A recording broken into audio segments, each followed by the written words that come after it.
প্রশ্ন 1, উত্তম প্রকল্পের বৈশিষ্ট্যসমূহ আলোচনা কর। ভূমিকা। পরিকল্পনার প্রতিটি ধাপে, যেখানে স্বপ্নের ছায়া খেলে, একটি প্রকল্প জন্ম নেয় হৃদয়।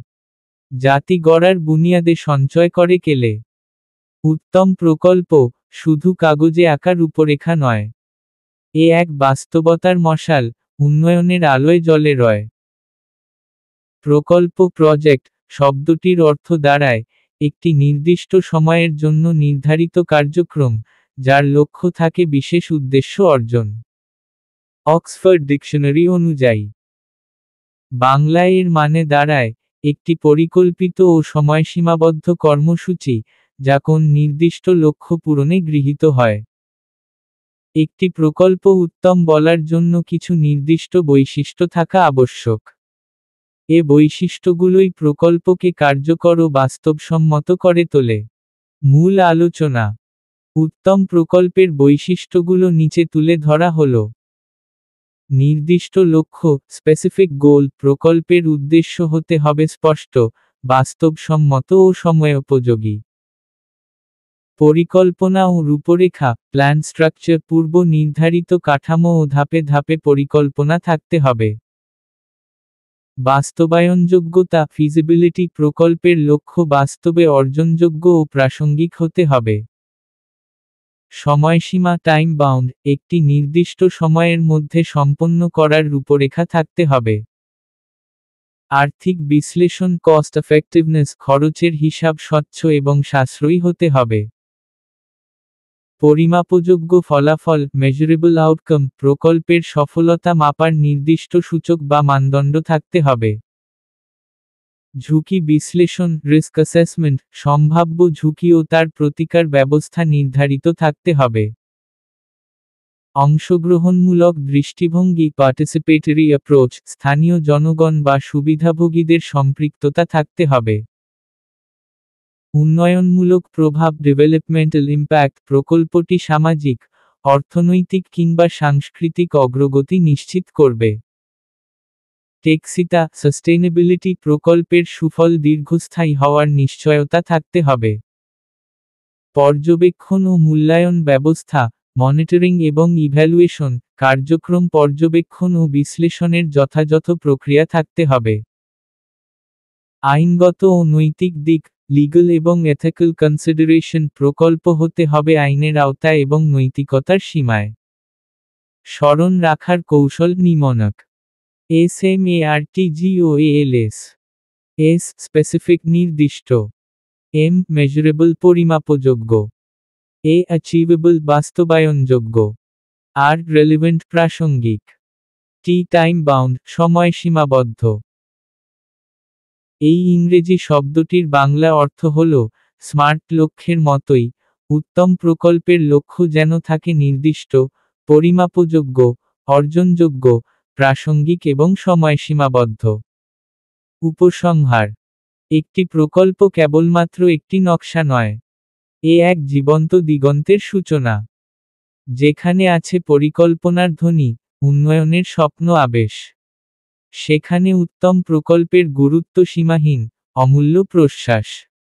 তাই পরিকল্পনা করতে হলে জানতে হবে এই বৈশিষ্ট্য, যাতে সময়, শ্রম, সম্পদ, অল ব্যয় জাস্টিফাইড, প্রোডাক্টিভিটি অ্যান্ড ব্লেস। প্রশ্ন 2, রাজনীতি অধ্যয়নের গতানুগতিক পদ্ধতি ও আধুনিক পদ্ধতির মধ্যে বৈশিষ্ট্যগত পার্থক্য নির্ণয় কর। ভূমিকা। রাজনীতির পাঠশালায় চিরকাল চলেছে বিতর্কের ধারা। পুরনো নতুন তর্কের জোয়ারে গড়ে উঠেছে পদ্ধতির সারা। গতানুগতিক ধারা, যেখানে রাজনীতি মানেই সংবিধান, সংস্থা, ইতিহাস। আর আধুনিক পন্থা, যেখানে মানুষের আচরণ, মনস্তত্ত্ব আর সমাজবিজ্ঞানী মূল আশ্বাস। রাজনীতি অধ্যয়নের পদ্ধতিকে সাধারণত দুটি ধারায় ভাগ করা হয়: গতানুগতিক পদ্ধতি ট্রেডিশনাল অ্যাপ্রোচ এবং আধুনিক পদ্ধতি মডার্ন অ্যাপ্রোচ। এ দুটি ধারা সময়, দর্শন ও দৃষ্টিভঙ্গির পার্থক্যে ভিন্নতা বহন করে। মূল আলোচনা। গতানুগতিক ও আধুনিক পদ্ধতির বৈশিষ্ট্যগত পার্থক্য। উদ্ভবকাল। গতানুগতিক, 19 শতকের মাঝামাঝি। আধুনিক, দ্বিতীয় বিশ্বযুদ্ধ পরবর্তী সময়, 1950 এর দশকে।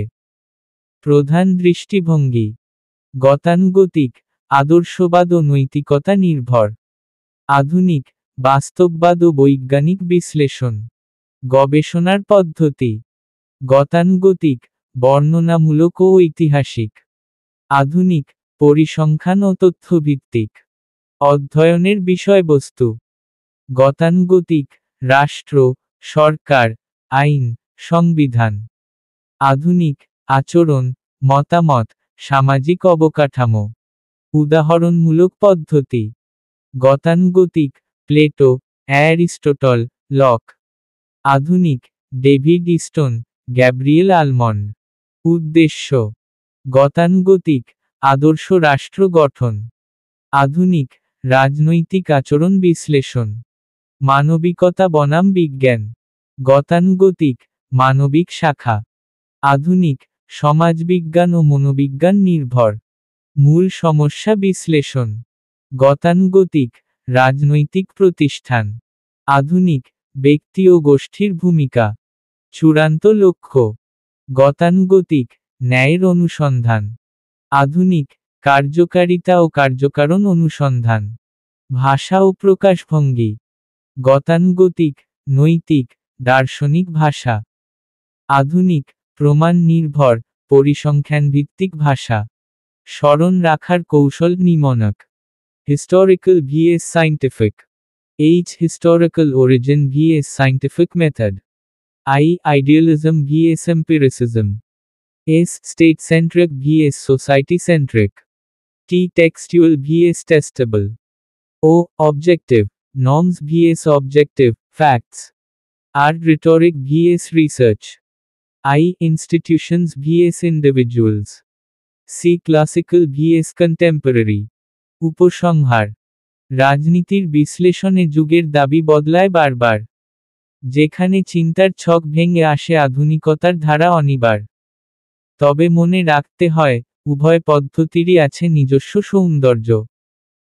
একটি দেয় শিকড়, আরেকটি দেয় বিস্তার, উভয়ই সম্মিলনে সৃষ্টি করে জ্ঞানসমুদ্রের স্বর্ণঝড়। প্রশ্ন 3, আচরণবাদের গুরুত্ব ও সীমাবদ্ধতা আলোচনা কর। ভূমিকা: যখন রাজনীতি শুধু কাঠামো নয়, মানুষের মনোজগৎ, তখন জন্ম নেয় এক নতুন পন্থা, আচরণবাদের পথচলা অগাধ। এই পদ্ধতি রাষ্ট্রের গঠন নয়, বিশ্লেষণ করে মানুষের অভিব্যক্তি। পরিসংখ্যান, জরিপার মনস্তত্ত্বে, রাজনীতির পাওয়া না পাওয়ার দৃষ্টিভঙ্গি। আচরণবাদ বিহেভিওরালিজম হলো এমন একটি গবেষণা পদ্ধতি, যা ব্যক্তি ও গোষ্ঠীর রাজনৈতিক আচরণকে বৈজ্ঞানিক ও পরিমাপযোগ্য উপায়ে বিশ্লেষণ করে। এর মূল লক্ষ্য হচ্ছে হোয়াট ইজ বা বাস্তব আচরণ বিশ্লেষণ, না যে হোয়াট অট টু বি অর্থাৎ কেমন হওয়া উচিত। মূল আলোচনা: আচরণবাদের গুরুত্ব। বাস্তবভিত্তিক বিশ্লেষণ, তত্ত্ব নয়, বাস্তব আচরণকে গুরুত্ব দেয়। পরিসংখ্যানের ব্যবহার, জরিপ, ডাটা সংগ্রহ, সংখ্যার মাধ্যমে বিশ্লেষণ। ব্যক্তিকেন্দ্রিক পদ্ধতি, জনগণের মতামত, মনোভাব, ভোট আচরণ ইত্যাদি বিশ্লেষণ করে। আন্তঃবিষয়ক দৃষ্টিভঙ্গি, মনোবিজ্ঞান, সমাজবিজ্ঞান, অর্থনীতি, সব মিলিয়ে একত্র। উদাহরণভিত্তিক গবেষণা, অভিজ্ঞতার ভিত্তিতে তথ্য বিশ্লেষণ। সামাজিক বাস্তবতা মূল্যায়ন, সমাজের পরিবর্তনকে অনুসরণ করে। তুলনামূলক পদ্ধতি, বিভিন্ন রাষ্ট্রের আচরণ তুলনা করে সাধারণ সত্য নির্ধারণ। উন্নয়নশীল দেশে প্রয়োগ, রাজনীতির প্রকৃত অবস্থা নির্ণয় সহায়ক। উদ্ভাবনী দৃষ্টিভঙ্গি, পুরনো পদ্ধতির বদলে নতুন আলোচনার সূচনা। নীতি নির্ধারণে সহায়তা, নীতি নির্ধারকদের জন্য তথ্যভিত্তিক সিদ্ধান্ত গ্রহণে সহায়ক। আচরণবাদের সীমাবদ্ধতা: মানবিকতার অভাব, মানুষকে যন্ত্র বা সংখ্যা হিসেবে গণ্য করা হয়। নৈতিকতা উপেক্ষা, আচরণ বিশ্লেষণে ন্যায়ের ধারণা উপেক্ষিত। অত্যধিক তথ্য নির্ভরতা, অতিরিক্ত তথ্য বিশ্লেষণে মূল বিষয় হারিয়ে যেতে পারে। উন্নয়নশীল দেশের বাস্তবতাকে অবজ্ঞা, এদেশে তথ্য পাওয়া কঠিন, তাই প্রয়োগ সীমিত। কাঠামোগত বিশ্লেষণের ঘাটতি, প্রতিষ্ঠান ও নীতির প্রভাব যথাযথভাবে বিবেচিত হয় না।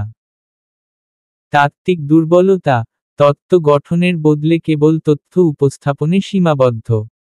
অতিরিক্ত জটিলতা, সাধারণ পাঠকের বোঝার অসুবিধা হয়। মূল্যবোধের স্থান নেই, ব্যক্তি ও নৈতিক মূল্যবোধকে অগ্রাহ্য করা হয়। স্মরণ রাখার কৌশল নিম্নক: Behavior. B. Based on facts. E. Empirical method. H. Human action centered. A. Avoids idealism. V. Values ignored. I. Institutions less focused. O. Overuse of data. R. Research heavy.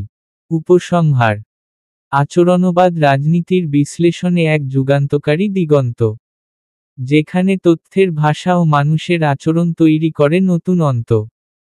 তবে এর সীমাবদ্ধতাও অস্বীকার করা চলে না। তাই দরকার হয় এক ভারসাম্যময় দৃষ্টিভঙ্গি, যাতে নীতি আর তথ্যের মধ্যে চলে সমতা। আমি এখন প্রস্তুত প্রশ্ন 4 ও 5 এর উত্তর দেওয়ার জন্য। আপনি চাইলে এখনই দিয়ে দিচ্ছি। বলুন, চালিয়ে দেব কি? প্রশ্ন 3, আচরণবাদের গুরুত্ব ও সীমাবদ্ধতা আলোচনা কর।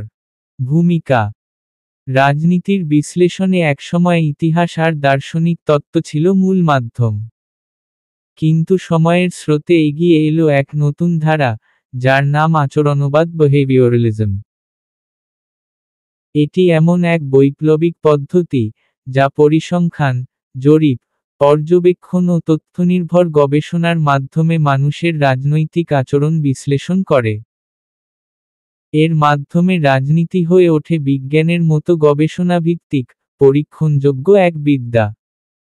আচরণবাদের সংজ্ঞা: Behavioralism is an approach in political science that emphasizes empirical research and observable behavior rather than normative or philosophical analysis. Bangla অর্থ: আচরণবাদ হল এমন একটি রাজনৈতিক পদ্ধতি, যা মানুষের বাস্তব আচরণ ও প্রমাণভিত্তিক গবেষণাকে অগ্রাধিকার দেয়, এবং তাত্ত্বিক বা আদর্শগত বিশ্লেষণকে প্রান্তিক করে। আচরণবাদের গুরুত্ব: 1. তথ্যভিত্তিক বিশ্লেষণ: আচরণবাদ রাজনীতিকে পরিসংখ্যান ও তথ্যনির্ভর বিশ্লেষণের পথে নিয়ে যায়। 2. গবেষণায় বৈজ্ঞানিক পদ্ধতি: এটি পর্যবেক্ষণ, জরিপ ও প্রশ্নোত্তরের মাধ্যমে রাজনৈতিক আচরণ বিশ্লেষণ করে। 3. বস্তুনিষ্ঠতা বজায়, আবেগ নয়, বাস্তবতাকে গুরুত্ব দিয়ে রাজনীতি ব্যাখ্যা করে। 4. নীতি নির্ধারণে সহায়ক: আচরণবাদ সরকারি সিদ্ধান্ত গ্রহণ প্রক্রিয়া বিশ্লেষণে সহায়তা করে। 5. প্রশ্নভিত্তিক বিশ্লেষণ: পূর্বনির্ধারিত মতো নয়, প্রশ্ন ও উত্তরের ভিত্তিতে রাজনীতির জট খুলে। 6. বিশ্বব্যাপী প্রভাব: আমেরিকান বিশ্ববিদ্যালয়গুলোতে আচরণবাদ সর্বাধিক জনপ্রিয় ও গবেষণার কেন্দ্রবিন্দুতে ছিল। 7. আন্তঃবিষয়ক প্রয়োগ: সমাজবিজ্ঞান, মনোবিজ্ঞান ও পরিসংখ্যানের সাহায্যে রাজনৈতিক বাস্তবতা বুঝতে চায়। 8. জনমত বোঝায়: ভোটারদের চিন্তা, আচরণ, অভ্যাস, সবকিছুর উপর আলোকপাত করে। 9. উন্নয়নশীল দেশের বিশ্লেষণ: বাংলাদেশ সহ অন্যান্য উন্নয়নশীল দেশের রাজনৈতিক সমস্যাও এর আলোকে বিশ্লেষণযোগ্য হয়। 10. রূপান্তর আনয়ন: এটি প্রাচীন রাজনীতির বিশ্লেষণ কাঠামোকে ভেঙে নতুন বৈজ্ঞানিক ধারা তৈরি করে। আচরণবাদের সীমাবদ্ধতা: 1. তাত্ত্বিক দারিদ্র্য: এটি তত্ত্বের চেয়ে তথ্যকে প্রাধান্য দেয়, ফলে গভীর দার্শনিক বিশ্লেষণের অভাব থাকে। 2. মানবিক দিক উপেক্ষিত: আচরণ কেবল সংখ্যা দিয়ে বোঝানো যায় না। আবেগ, মূল্যবোধ উপেক্ষিত হয়। 3. অতিরিক্ত পরিসংখ্যান নির্ভরতা: সবকিছু সংখ্যা দিয়ে প্রকাশযোগ্য নয়, রাজনৈতিক দৃষ্টিভঙ্গি বেশি গভীর। 4. সামাজিক বাস্তবতা উপেক্ষা, শুধুমাত্র তথ্য দিয়ে রাজনীতি ব্যাখ্যা করা অসম্পূর্ণ। 5. উন্নয়নশীল দেশে সীমিত প্রয়োগ, পরিসংখ্যান বা জরিপের সঠিক উপাত্ত না থাকায় এর বাস্তব প্রয়োগ কঠিন। 6. সাংস্কৃতিক প্রেক্ষাপট অবহেলা, প্রতিটি দেশের সামাজিক ও সাংস্কৃতিক ভিন্নতা এড়িয়ে যায়। 7. ব্যবহারিক সমস্যায় জর্জরিত, জরিপের সময় সঠিক তথ্য না পাওয়া, বা বিকৃত তথ্য বিশ্লেষণকে দুর্বল করে। 8. মানবিক বিষয়ের গুরুতা অনুপস্থিত, রাজনৈতিক মানসিকতা ও মনোভাব বিশ্লেষণে গভীরতা কম। 9. অতিরিক্ত যুক্তিবাদ, মানব মন ও আচরণ সব সময় যুক্তিপূর্ণ হয় না। 10. আদর্শহীনতা, রাজনৈতিক আদর্শকে অবহেলা করে বলে এটি ভবিষ্যৎ ভাবনায় দুর্বল। মনেক্স মিনিমোনিক, SCIENTIFICMAP S. Statistics driven পরিসংখ্যান নির্ভর। C. Culture ignored সংস্কৃতি উপেক্ষিত। I. Idealism absent আদর্শহীন। E. Empirical focus অনুভব ভিত্তিক। N. Norms neglected মানদণ্ড উপেক্ষা। T. Theory poor তত্ত্ব দুর্বল। I. Implementation difficult প্রয়োগ জটিল। F. Facts prioritized তথ্য অগ্রাধিকার পায়। I. Individual ignored ব্যক্তি উপেক্ষিত। C. Context missing প্রেক্ষাপট হারায়। M. Modern method আধুনিক পদ্ধতি। A. Attitude studied মনোভাব বিশ্লেষণ। P. Policy aiding নীতিতে সহায়ক। উপসংহার: আচরণবাদ রাজনীতিকে বিজ্ঞানের দিগন্তে পৌঁছে দিয়েছে, কিন্তু তার পথ কিছুটা সংকীর্ণ, কিছুটা অসম্পূর্ণ। বাস্তব আচরণ বিশ্লেষণে এটি যেমন অপরিহার্য, তেমনি তা মানুষের অন্তর্জগৎকে ধরতে পারে না। তাই আধুনিক রাজনীতি বিশ্লেষণে আচরণবাদের গুরুত্ব অস্বীকার করা যায় না, তবে তা একমাত্রিক নয়, তাকে পূর্ণতা দিতে হবে নৈতিকতা, আদর্শ, সংস্কৃতি ও আত্মিক দর্শনের আলোয়। প্রশ্ন 4. গোষ্ঠী তত্ত্ব ও শ্রেণী তত্ত্বের মধ্যে সাদৃশ্য ও বৈসাদৃশ্য লেখো। ভূমিকা: রাজনীতির রূপরেখা নির্মিত হয় সমাজের শক্তি ও স্বার্থের সংঘাত থেকে। এই সংঘাত দুইটি বিশ্লেষণী তত্ত্বের মাধ্যমে ব্যাখ্যা করা যায়: গোষ্ঠী তত্ত্ব, গ্রুপ থিওরি, ও শ্রেণী তত্ত্ব, ক্লাস থিওরি। সমাজে মানুষের অবস্থান নির্ধারিত হয় কখনো তাদের আর্থ-সামাজিক শ্রেণীর ভিত্তিতে, আবার কখনো তাদের গোষ্ঠী বা স্বার্থসংঘের অন্তর্ভুক্তির ভিত্তিতে। এই দুই তত্ত্ব রাজনৈতিক সিদ্ধান্ত, ক্ষমতার উৎস ও শাসন প্রক্রিয়া বোঝাতে ভিন্ন পন্থা গ্রহণ করলেও, কিছু জায়গায় তারা একে অপরের পরিপূরক। গোষ্ঠী তত্ত্বের সংজ্ঞা: Group theory holds that public policy is the outcome of competition and compromise among various interest groups in society. Bangla অর্থ: গোষ্ঠী তত্ত্ব বলে যে সমাজে নানা স্বার্থ গোষ্ঠীর মধ্যে প্রতিযোগিতা ও আপোষের মাধ্যমে রাজনৈতিক সিদ্ধান্ত তৈরি হয়। শ্রেণী তত্ত্বের সংজ্ঞা: Class theory, influenced by Marxism, posits that political power is determined by economic class structures, where the ruling class dominates state power. Bangla অর্থ: শ্রেণী তত্ত্ব মনে করে যে সমাজের শ্রেণীভিত্তিক কাঠামোর মাধ্যমে রাজনৈতিক ক্ষমতা নির্ধারিত হয় এবং শাসক শ্রেণী রাষ্ট্র ক্ষমতা দখলে রাখে। সাদৃশ্য সিমিলারিটিজ: 1. উভয়ই সমাজকে বিভক্ত ভাবে, দুটি তত্ত্বই সমাজে বিভাজনের কথা বলে, কেউ গোষ্ঠীর ভিত্তিতে, কেউ শ্রেণীর। 2. ক্ষমতার প্রতিযোগিতা বোঝায়, দুটোই সমাজে ক্ষমতা ও স্বার্থের প্রতিদ্বন্দ্বিতা ব্যাখ্যা করে। 3. নীতি নির্ধারণের প্রভাব দেখায়, রাষ্ট্রীয় নীতিতে কোন গোষ্ঠী বা শ্রেণী কতটা প্রভাব ফেলে তা বিশ্লেষণ করে। 4. ব্যক্তির চেয়ে বৃহত্তর সংগঠনের উপর গুরুত্ব, ব্যক্তি নয়, গোষ্ঠী বা শ্রেণী রাজনৈতিক শক্তির উৎস। 5. দ্বন্দ্বমূলক দৃষ্টিভঙ্গি, উভয়ের মূল কাঠামো তৈরি হয় সংঘাত ও বিরোধের দর্শনের উপর। 6. রাষ্ট্রকে নিরপেক্ষভাবে না, রাষ্ট্র কারো কাছে গোষ্ঠীস্বার্থের রক্ষক, কারো কাছে শ্রেণীর হাতিয়ার। 7. বিকল্প শক্তির খোঁজে, উভয় তত্ত্বই প্রচলিত ক্ষমতার বাইরে নতুন বিশ্লেষণ খোঁজে। 8. নতুন রাজনৈতিক ধারার উৎস, উভয় তত্ত্বই আধুনিক রাজনৈতিক তত্ত্বের ভিত্তি স্থাপন করেছে। বৈসাদৃশ্য ডিফারেন্সেস। 1.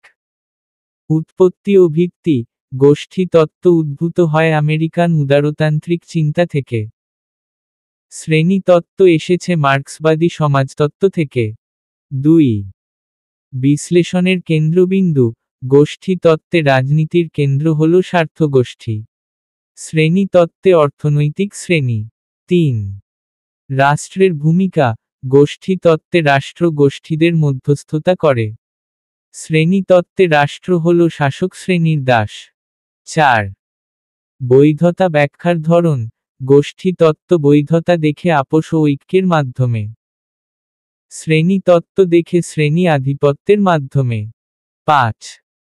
গবেষণার পদ্ধতি, গোষ্ঠী তত্ত্ব ব্যবহার করে পরিসংখ্যান ও আচরণগত বিশ্লেষণ। শ্রেণী তত্ত্ব বিশ্লেষণ করে দার্শনিক ঐতিহাসিক পদ্ধতিতে। 6. পরিবর্তনের ধারণা, শ্রেণী তত্ত্বে বিপ্লব ও সংঘর্ষ গুরুত্বপূর্ণ। গোষ্ঠী তত্ত্বে পরিবর্তন আসে ধাপে ধাপে। 7.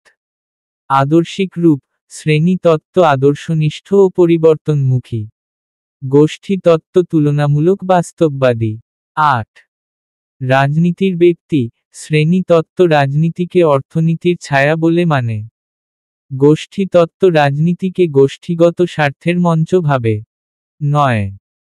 পশ্চিমা বনাম বিপ্লবী চিন্তা, গোষ্ঠী তত্ত্ব পশ্চিমা উদারতান্ত্রিক।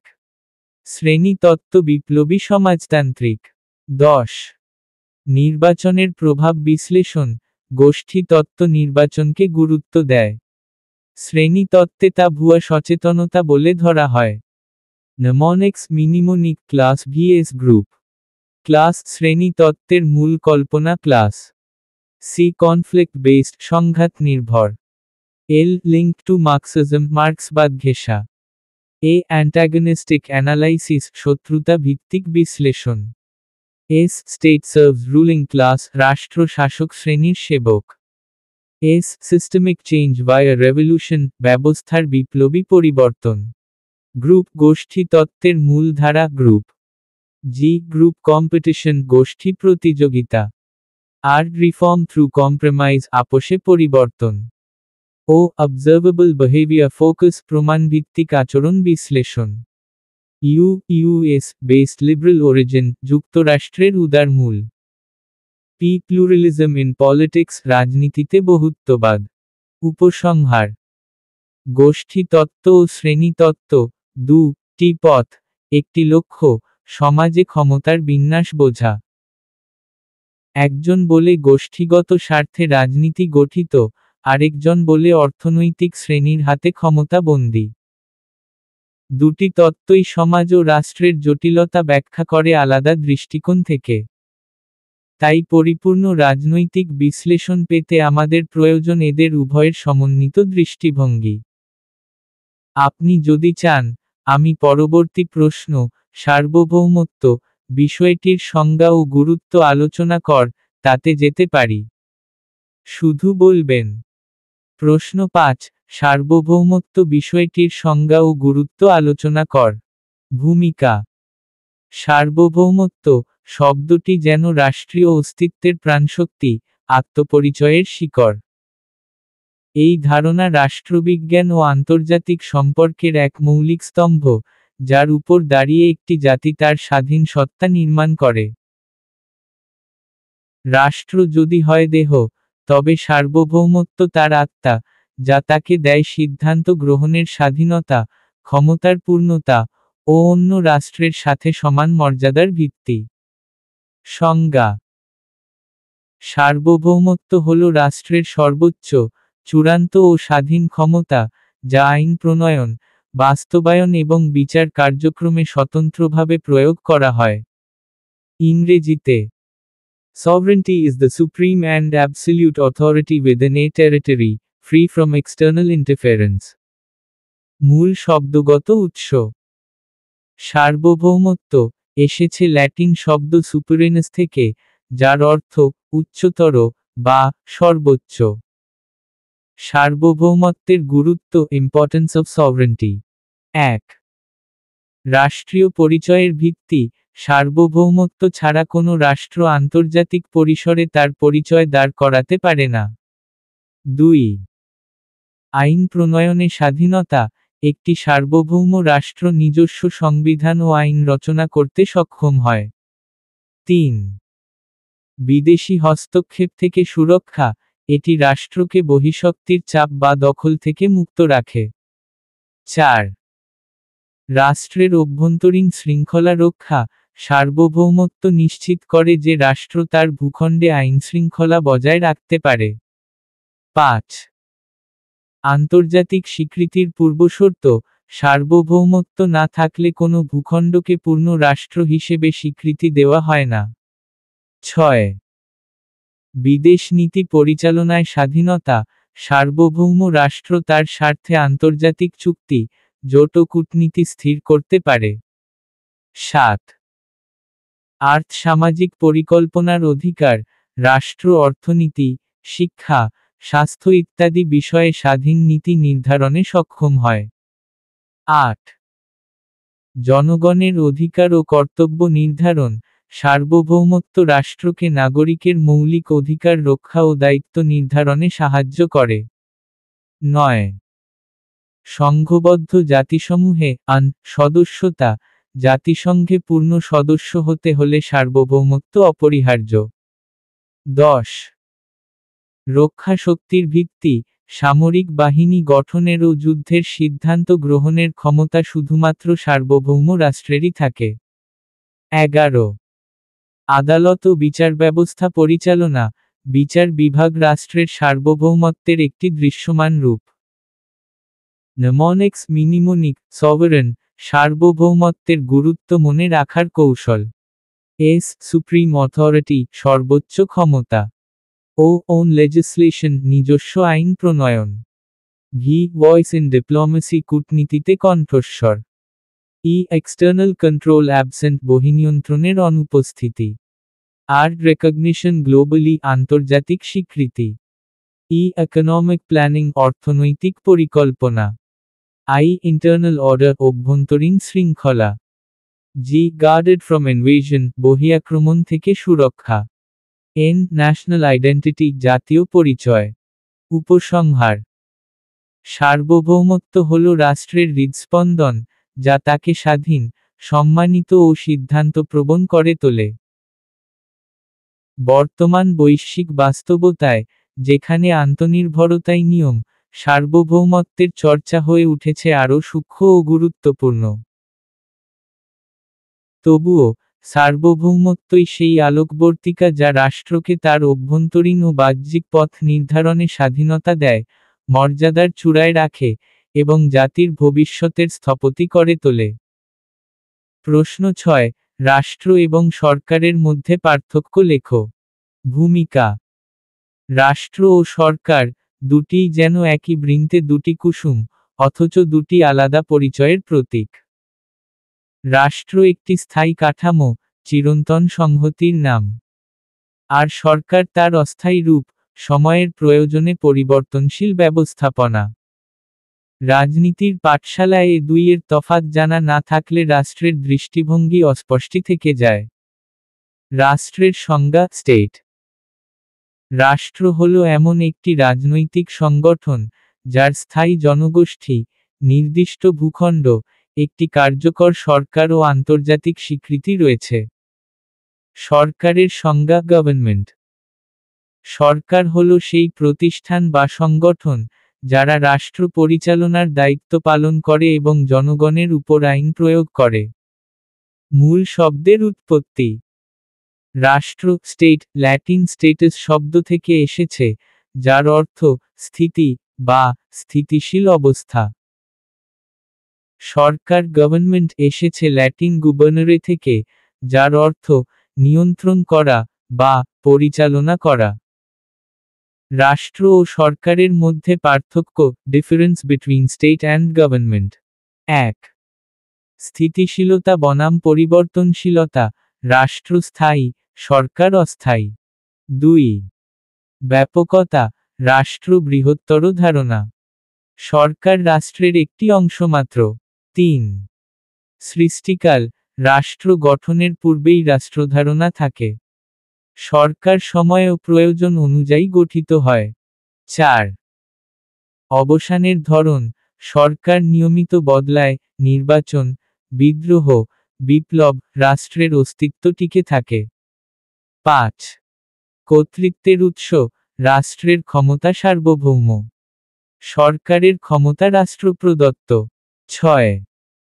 সংগঠন, রাষ্ট্র 4টি উপাদানে গঠিত, জনগণ, ভূখণ্ড, সার্বভৌমত্ব, সরকার। সরকার কেবল একটি উপাদান।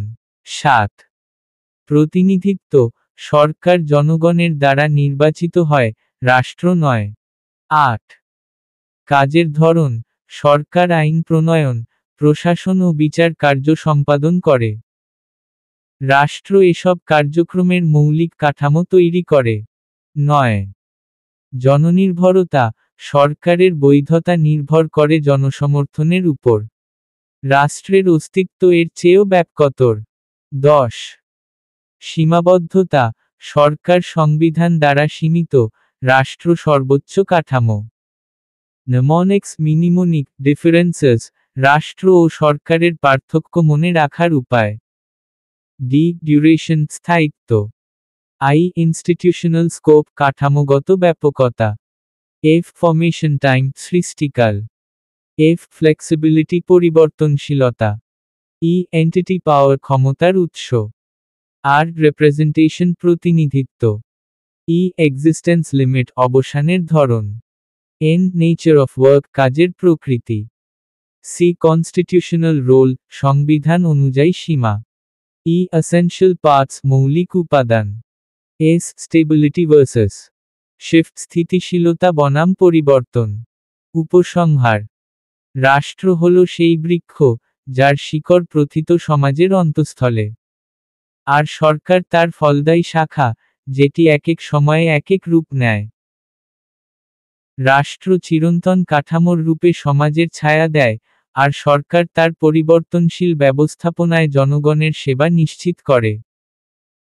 এ দুইয়ের পার্থক্য বোঝা মানেই রাজনীতির বুনিয়াদী নির্মাণকে উপলব্ধি করা। প্রস্তুত আছি পরবর্তী প্রশ্ন। প্রশ্ন 7, সার্বভৌমত্ব ও বৈধতার মধ্যে পার্থক্য লেখো। আপনি শুধু বলুন, ক্যারি অন, আমি শুরু করব। প্রশ্ন 7, সার্বভৌমত্ব ও বৈধতার মধ্যে পার্থক্য লেখো। ভূমিকা, রাজনীতি শুধু শক্তির খেলা নয়, ন্যায়েরও সংলাপ।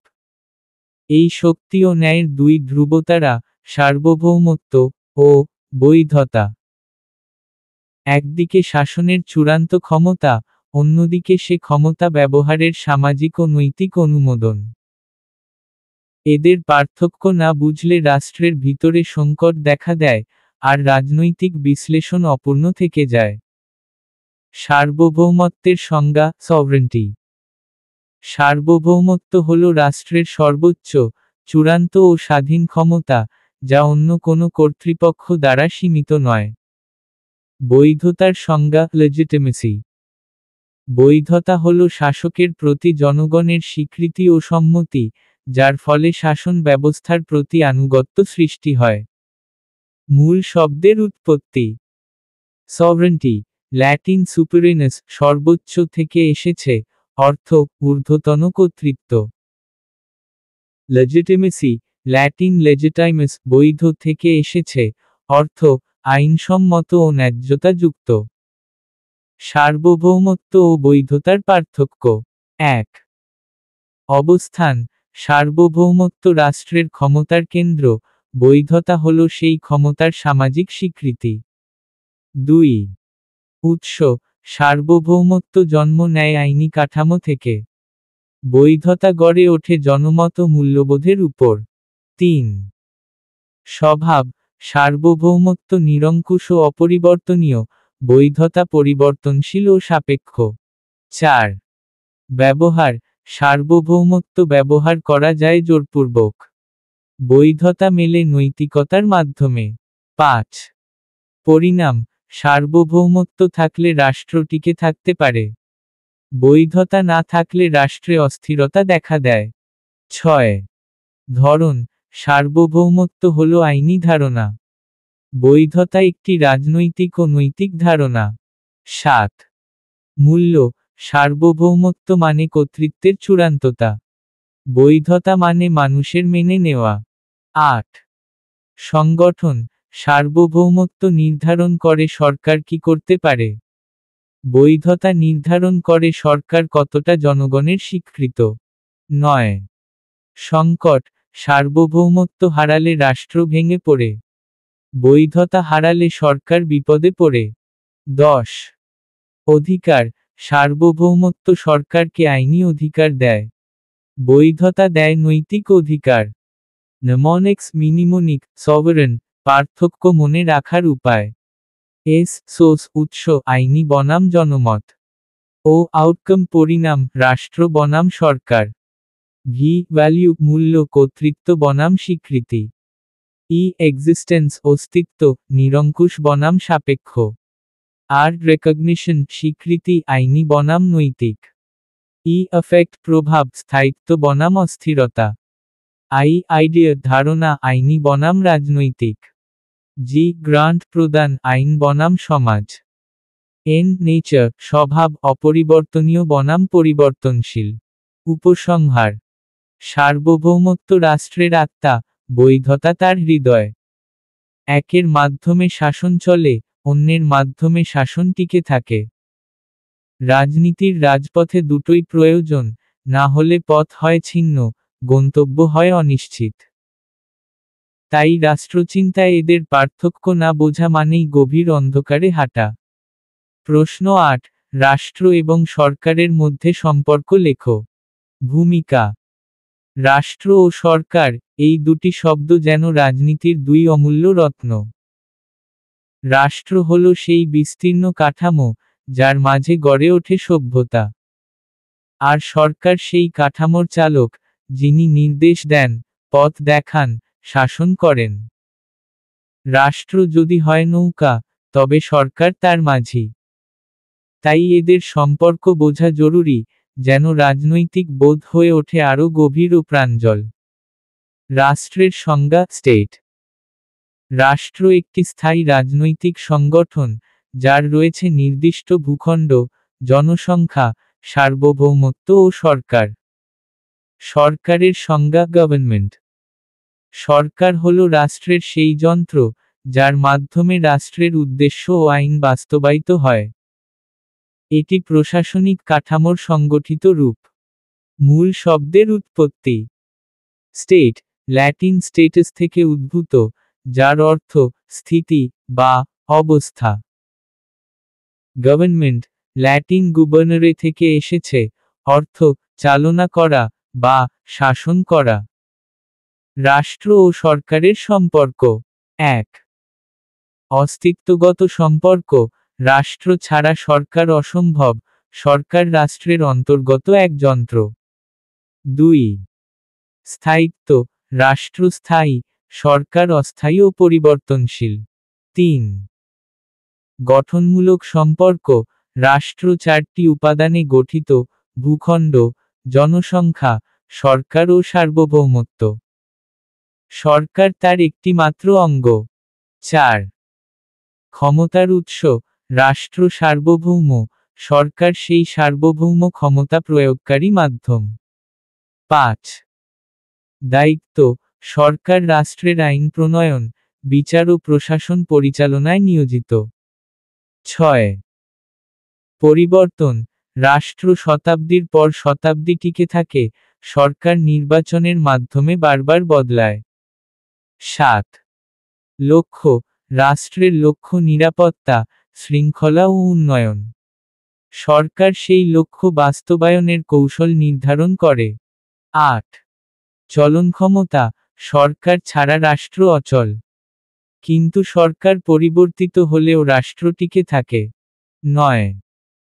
আইনগত ভিত্তি, রাষ্ট্র আইনের উৎস, সরকার আইনের প্রণয়ন ও প্রয়োগকারী। 10. জনগণের সম্পর্ক, জনগণ রাষ্ট্রের অংশ। সরকার জনগণের প্রতিনিধিত্বকারী। নেমনিক্স মিনিমোনিক, সম্পর্ক মনে রাখার উপায়।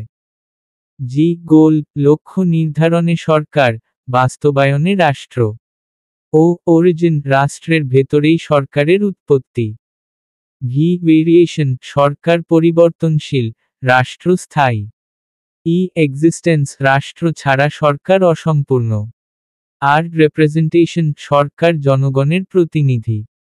এন নেসেসারি, সরকার রাষ্ট্রচালনায় অপরিহার্য।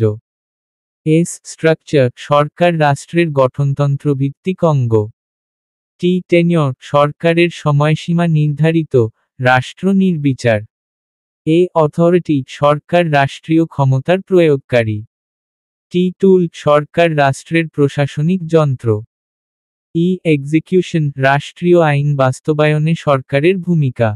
উপসংহার, রাষ্ট্র ও সরকারের সম্পর্ক রক্ত ও হৃদয়ের মতো, একটি ছাড়া অন্যটি নির্জীব। রাষ্ট্র ধারণা দেয়, সরকার সেই ধারণাকে রূপ দেয়। তাই রাষ্ট্র ও সরকার পরস্পরের পরিপূরক, বিচ্ছিন্ন নয়। রাষ্ট্র যদি হয় কাঠামো, তবে সরকার তার প্রাণ। রাজনৈতিক চেতনায় এই দুইয়ের সম্পর্ক জানা মানেই শাসনের অর্থ জানা। প্রশ্ন 9, রাজনীতি এবং রাষ্ট্রবিজ্ঞান, এই দুইয়ের মধ্যে সম্পর্ক লেখো। ভূমিকা, রাজনীতি ও রাষ্ট্রবিজ্ঞান, এই দুটি শব্দ কখনো একে অপরের সাথে এমনভাবে মিশে যায় যে, তাদের মধ্যে পার্থক্য চিহ্নিত করা কঠিন হয়ে পড়ে।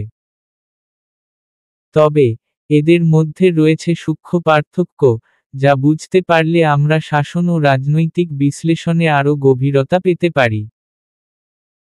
রাজনীতি হচ্ছে মানুষের শাসন পরিচালনা, ক্ষমতা বণ্টন, এবং তার সঙ্গে সম্পর্কিত কার্যকলাপ।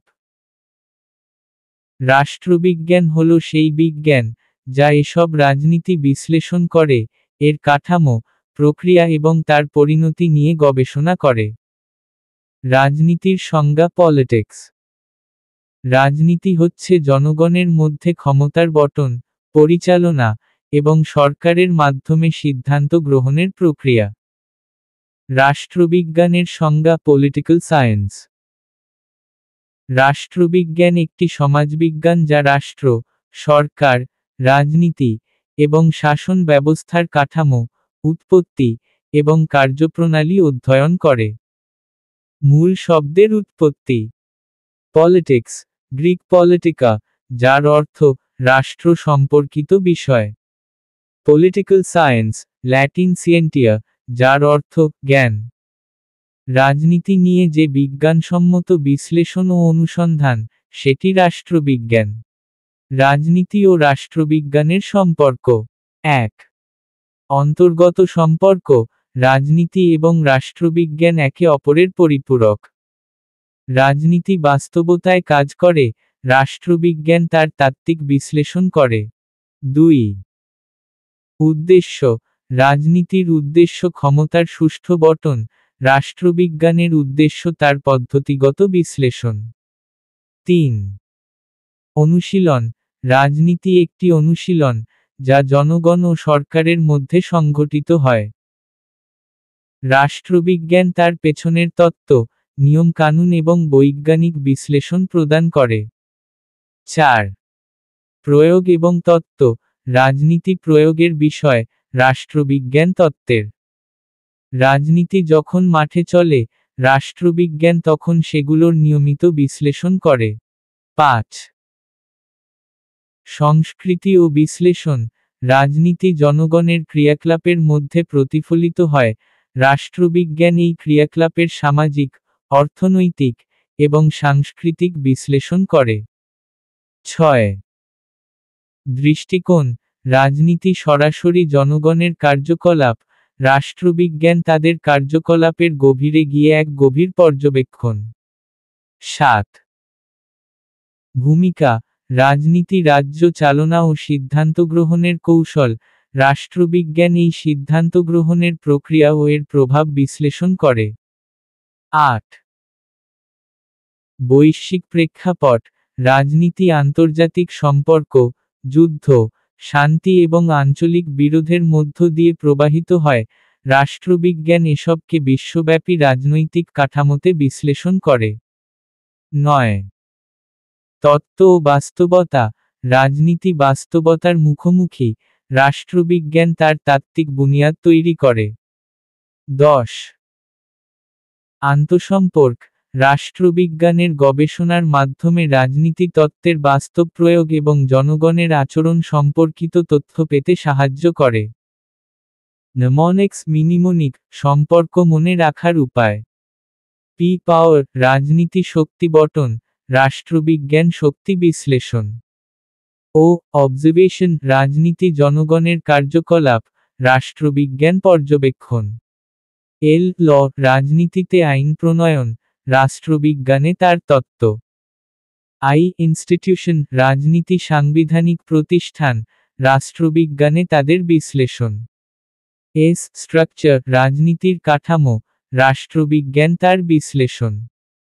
সি কালচারাল, রাজনীতি সামাজিক সংস্কৃতি, রাষ্ট্রবিজ্ঞান সাংস্কৃতিক বিশ্লেষণ। আই ইন্টারন্যাশনাল, রাজনীতি আন্তর্জাতিক সম্পর্ক, রাষ্ট্রবিজ্ঞান বিশ্বব্যাপী প্রভাব। ই এক্সিকিউশন, রাজনীতির কার্যকরী সিদ্ধান্ত, রাষ্ট্রবিজ্ঞানে এর প্রভাব। এন নেশন, রাজনীতি রাষ্ট্রীয় প্রতিষ্ঠান, রাষ্ট্রবিজ্ঞান তাদের কাঠামো। সি কম্প্যারেটিভ, রাজনীতি তুলনামূলক বিশ্লেষণ, রাষ্ট্রবিজ্ঞান এর পদ্ধতি। ই ইভ্যালুয়েশন, রাজনীতির মূল্যায়ন, রাষ্ট্রবিজ্ঞানে তার প্রকরণ। উপসংহার। রাজনীতি এবং রাষ্ট্রবিজ্ঞান একে অপরের সাথে মিলেমিশে কাজ করে। রাজনীতি যেভাবে জীবন্ত, জনগণের এক ক্রিয়া, রাষ্ট্রবিজ্ঞান ঠিক তেমনভাবে তার পেছনের অজানা কারণ এবং বিজ্ঞানসম্মত বিশ্লেষণ করতে সাহায্য করে। তাই রাজনৈতিক কাঠামো, শাসন ব্যবস্থা, রাষ্ট্রীয় কার্যক্রম, এসবের প্রকৃত অর্থ বোঝা সম্ভব হয় রাষ্ট্রবিজ্ঞানের মাধ্যমেই। রাজনীতি যখন মাঠে চলে, তখন রাষ্ট্রবিজ্ঞান তার গভীর দৃষ্টিতে সঠিক পথ দেখায়। পরবর্তী বার্তায়। প্রশ্ন 10, রাষ্ট্রের ক্ষমতা ও আইনের মধ্যে সম্পর্ক লেখো। ভূমিকা। রাষ্ট্র ও আইন, দুইটি মৌলিক উপাদান যেগুলি আধুনিক রাষ্ট্রব্যবস্থার চালিকা শক্তি। একদিকে, রাষ্ট্র হল ক্ষমতার কেন্দ্র, যেখানে সরকারের বিভিন্ন শাখা তার কার্যক্রম পরিচালনা করে। অন্যদিকে, আইন হল সেই কাঠামো, যা রাষ্ট্রের ক্ষমতাকে নিয়ন্ত্রণ এবং সুশাসন প্রতিষ্ঠিত করতে সাহায্য করে। এই দুটি উপাদান একে অপরের সঙ্গে নিবিড়ভাবে সম্পর্কিত, কারণ রাষ্ট্রের ক্ষমতা আইন দ্বারা নির্ধারিত এবং সীমাবদ্ধ হয়, আর আইন কার্যকর হতে গেলে রাষ্ট্রের শক্তির প্রয়োগ জরুরি। রাষ্ট্রের ক্ষমতার সংজ্ঞা। রাষ্ট্রের ক্ষমতা হচ্ছে তার আইন, অর্থনীতি, সামরিক বাহিনী, এবং প্রশাসনিক ব্যবস্থার মাধ্যমে জনগণের উপর কর্তৃত্ব প্রতিষ্ঠা করার ক্ষমতা। আইনের সংজ্ঞা। আইন হচ্ছে রাষ্ট্রের পক্ষ থেকে নির্ধারিত নীতি ও বিধিবিধান, যার মাধ্যমে সমাজের শৃঙ্খলা রক্ষা করা হয় এবং নাগরিকদের অধিকার ও কর্তব্য সুরক্ষিত থাকে। মূল শব্দের উৎপত্তি। পাওয়ার, ক্ষমতা, ল্যাটিন পোটেস্টাস, যার অর্থ ক্ষমতা বা অধিকার। ল, আইন, ল্যাটিন লেক্স, যার অর্থ বিধি বা নিয়ম। রাষ্ট্রের ক্ষমতা ও আইনের মধ্যে সম্পর্ক। 1. আইন রাষ্ট্রের ক্ষমতার ভিত্তি।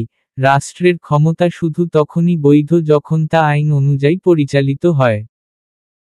আইন ছাড়া রাষ্ট্রের ক্ষমতা অযৌক্তিক ও অবৈধ হতে পারে। 2. আইনের মাধ্যমে ক্ষমতার সীমাবদ্ধতা। রাষ্ট্রের ক্ষমতা কিছু বিধির মধ্যে সীমাবদ্ধ থাকে। আইনের মাধ্যমে সেই ক্ষমতা অপব্যবহার থেকে বিরত থাকতে বাধ্য হয়। যেমন, একনেতৃত্ব বা স্বেচ্ছাচারিতা থেকে রাষ্ট্রের ক্ষমতা সীমাবদ্ধ থাকে। 3. ক্ষমতার প্রয়োগের নিরপেক্ষতা, রাষ্ট্র তার ক্ষমতা প্রয়োগে আইনকে নিরপেক্ষভাবে অনুসরণ করে।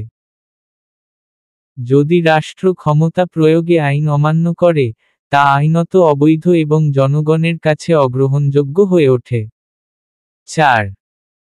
ক্ষমতার সঠিক ব্যবহার, রাষ্ট্র আইনের মধ্যে সীমাবদ্ধ থেকে তার ক্ষমতা ব্যবহার করে জনগণের কল্যাণ সাধন করে। এই ক্ষেত্রে, রাষ্ট্রের ক্ষমতা আইন ও শাসনের পদ্ধতিতে সংজ্ঞায়িত থাকে। 5. আইন কার্যকর করতে রাষ্ট্রের শক্তি, রাষ্ট্রের আইনের কার্যকরিতা নির্ভর করে রাষ্ট্রের শক্তির উপর, বিশেষত শাসক শ্রেণী ও প্রশাসনিক ব্যবস্থার উপর। যেমন পুলিশ, আদালত, এবং অন্যান্য সরকারি প্রতিষ্ঠানগুলোর মাধ্যমে আইন বাস্তবায়িত হয়। 6. আইন রাষ্ট্রের শৃঙ্খলা বজায় রাখে, রাষ্ট্রের ক্ষমতার প্রয়োগে আইনের উপযোগিতা প্রমাণিত হয়, কারণ আইন ছাড়া রাষ্ট্রের ক্ষমতার প্রয়োগ বিশৃঙ্খলা সৃষ্টি করতে পারে। আইন সুষ্ঠু সমাজ ব্যবস্থা নিশ্চিত করে, যা রাষ্ট্রের ক্ষমতার যথাযথ প্রয়োগে সহায়তা করে। 7. শক্তি ও স্বাধীনতার ভারসাম্য, রাষ্ট্রের ক্ষমতা ও আইনের মধ্যে সম্পর্কের ক্ষেত্রে, আইনের মাধ্যমে শক্তির মাঝে ভারসাম্য রক্ষা করা হয়। এই ভারসাম্য রাষ্ট্রের কাঠামো ও নাগরিকের স্বাধীনতার সুরক্ষা নিশ্চিত করে। 8. ক্ষমতা ও আইনের মধ্যে দ্বন্দ্ব, অনেক সময় রাষ্ট্রের ক্ষমতা এবং আইনের মধ্যে দ্বন্দ্ব সৃষ্টি হয়। যখন রাষ্ট্র তার ক্ষমতা অপব্যবহার করে বা আইনের নিয়ম অনুযায়ী কাজ করে না, তখন রাষ্ট্রের ক্ষমতার সাথে আইনের সম্পর্ক ক্ষুণ্ণ হয় এবং রাজনৈতিক সংকট সৃষ্টি হতে পারে। 9. আইনের সুরক্ষা ও রাষ্ট্রীয় ক্ষমতা, রাষ্ট্র আইন প্রণয়ন করে নাগরিকদের সুরক্ষা নিশ্চিত করে, এবং আইনের মাধ্যমে রাষ্ট্রের ক্ষমতা জনগণের আস্থা অর্জন করে। এই সুরক্ষার মাধ্যমে রাষ্ট্র তার ক্ষমতাকে দৃঢ় করে এবং সমাজের মধ্যে ন্যায় প্রতিষ্ঠিত হয়। 10. রাজনৈতিক স্থিতিশীলতা, আইন রাষ্ট্রের ক্ষমতার প্রভাবকে ন্যায্যভাবে পরিচালিত করতে সহায়তা করে, যার ফলে রাষ্ট্রের রাজনৈতিক স্থিতিশীলতা বজায় থাকে। রাষ্ট্রের ক্ষমতা যখন আইনানুগ হয়, তখন রাষ্ট্র সামাজিক শান্তি ও স্থিতিশীলতা রক্ষা করতে সক্ষম হয়। মনেক্স মিনিমোনিক, রাষ্ট্রের ক্ষমতা ও আইনের সম্পর্ক মনে রাখার উপায়। ল আইন রাষ্ট্রের কার্যকরিতা নিশ্চিত করে, ক্ষমতার সঠিক প্রয়োগ। অ্যাকাউন্টেবিলিটি আইন ক্ষমতার সঠিক ব্যবহারে নিয়ন্ত্রণ প্রদান করে। ওয়েলফেয়ার আইন জনগণের কল্যাণ নিশ্চিত করে, রাষ্ট্রের ক্ষমতা রক্ষা করে। পাওয়ার রাষ্ট্রের ক্ষমতা তার আইন অনুযায়ী প্রয়োগ করা হয়। অর্ডার আইন রাষ্ট্রের ক্ষমতার ভিত্তিতে সমাজের শৃঙ্খলা প্রতিষ্ঠা করে। ওয়াইড স্কোপ আইন রাষ্ট্রের ক্ষমতার প্রয়োগের সীমা নির্ধারণ করে। ইকুয়ালিটি আইন রাষ্ট্রীয় ক্ষমতার মধ্যে সমতা এবং ন্যায় প্রতিষ্ঠা করে। রেগুলেশন রাষ্ট্রের ক্ষমতা আইনের মাধ্যমে নিয়ন্ত্রণ করা হয়। রেসপন্সিবিলিটি রাষ্ট্র আইনের প্রতি দায়বদ্ধ থাকে, ক্ষমতার অপব্যবহার হয় না। উপসংহার, রাষ্ট্রের ক্ষমতা ও আইনের মধ্যে সম্পর্ক অতি গুরুত্বপূর্ণ, কারণ এই সম্পর্কের মাধ্যমে আমরা একটি সুশাসিত সমাজ প্রতিষ্ঠা করতে পারি। রাষ্ট্রের ক্ষমতা যখন আইনের পরিপন্থী হয়ে যায়, তখনই তা বিভ্রান্তি এবং অনিশ্চয়তার সৃষ্টি করে। সুতরাং, আইনি রাষ্ট্রের ক্ষমতার সীমাবদ্ধতা এবং কাঠামো নির্ধারণ করে, এবং রাষ্ট্র আইনের সাহায্যে সমাজে শৃঙ্খলা ও শান্তি বজায় রাখে। প্রশ্ন 11 রাষ্ট্রবিজ্ঞানে, রাষ্ট্রের আইনগত ক্ষমতা, আলোচনা কর। প্রশ্ন 11 রাষ্ট্রবিজ্ঞানে, রাষ্ট্রের আইনগত ক্ষমতা, আলোচনা কর। ভূমিকা, রাষ্ট্রের আইনগত ক্ষমতা হল সেই শক্তি যা রাষ্ট্রের আইন দ্বারা নিয়ন্ত্রিত এবং প্রণীত হয়।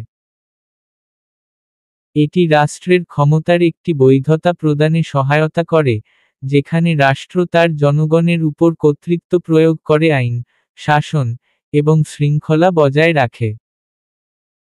আইনগত ক্ষমতার মধ্য দিয়ে রাষ্ট্র সমাজের বিভিন্ন প্রয়োজনীয়তা পূরণ করে এবং জনগণের অধিকার রক্ষা করে। রাষ্ট্রের আইনি কাঠামো তার ক্ষমতার পূর্ণ প্রয়োগের জন্য গুরুত্বপূর্ণ ভূমিকা পালন করে।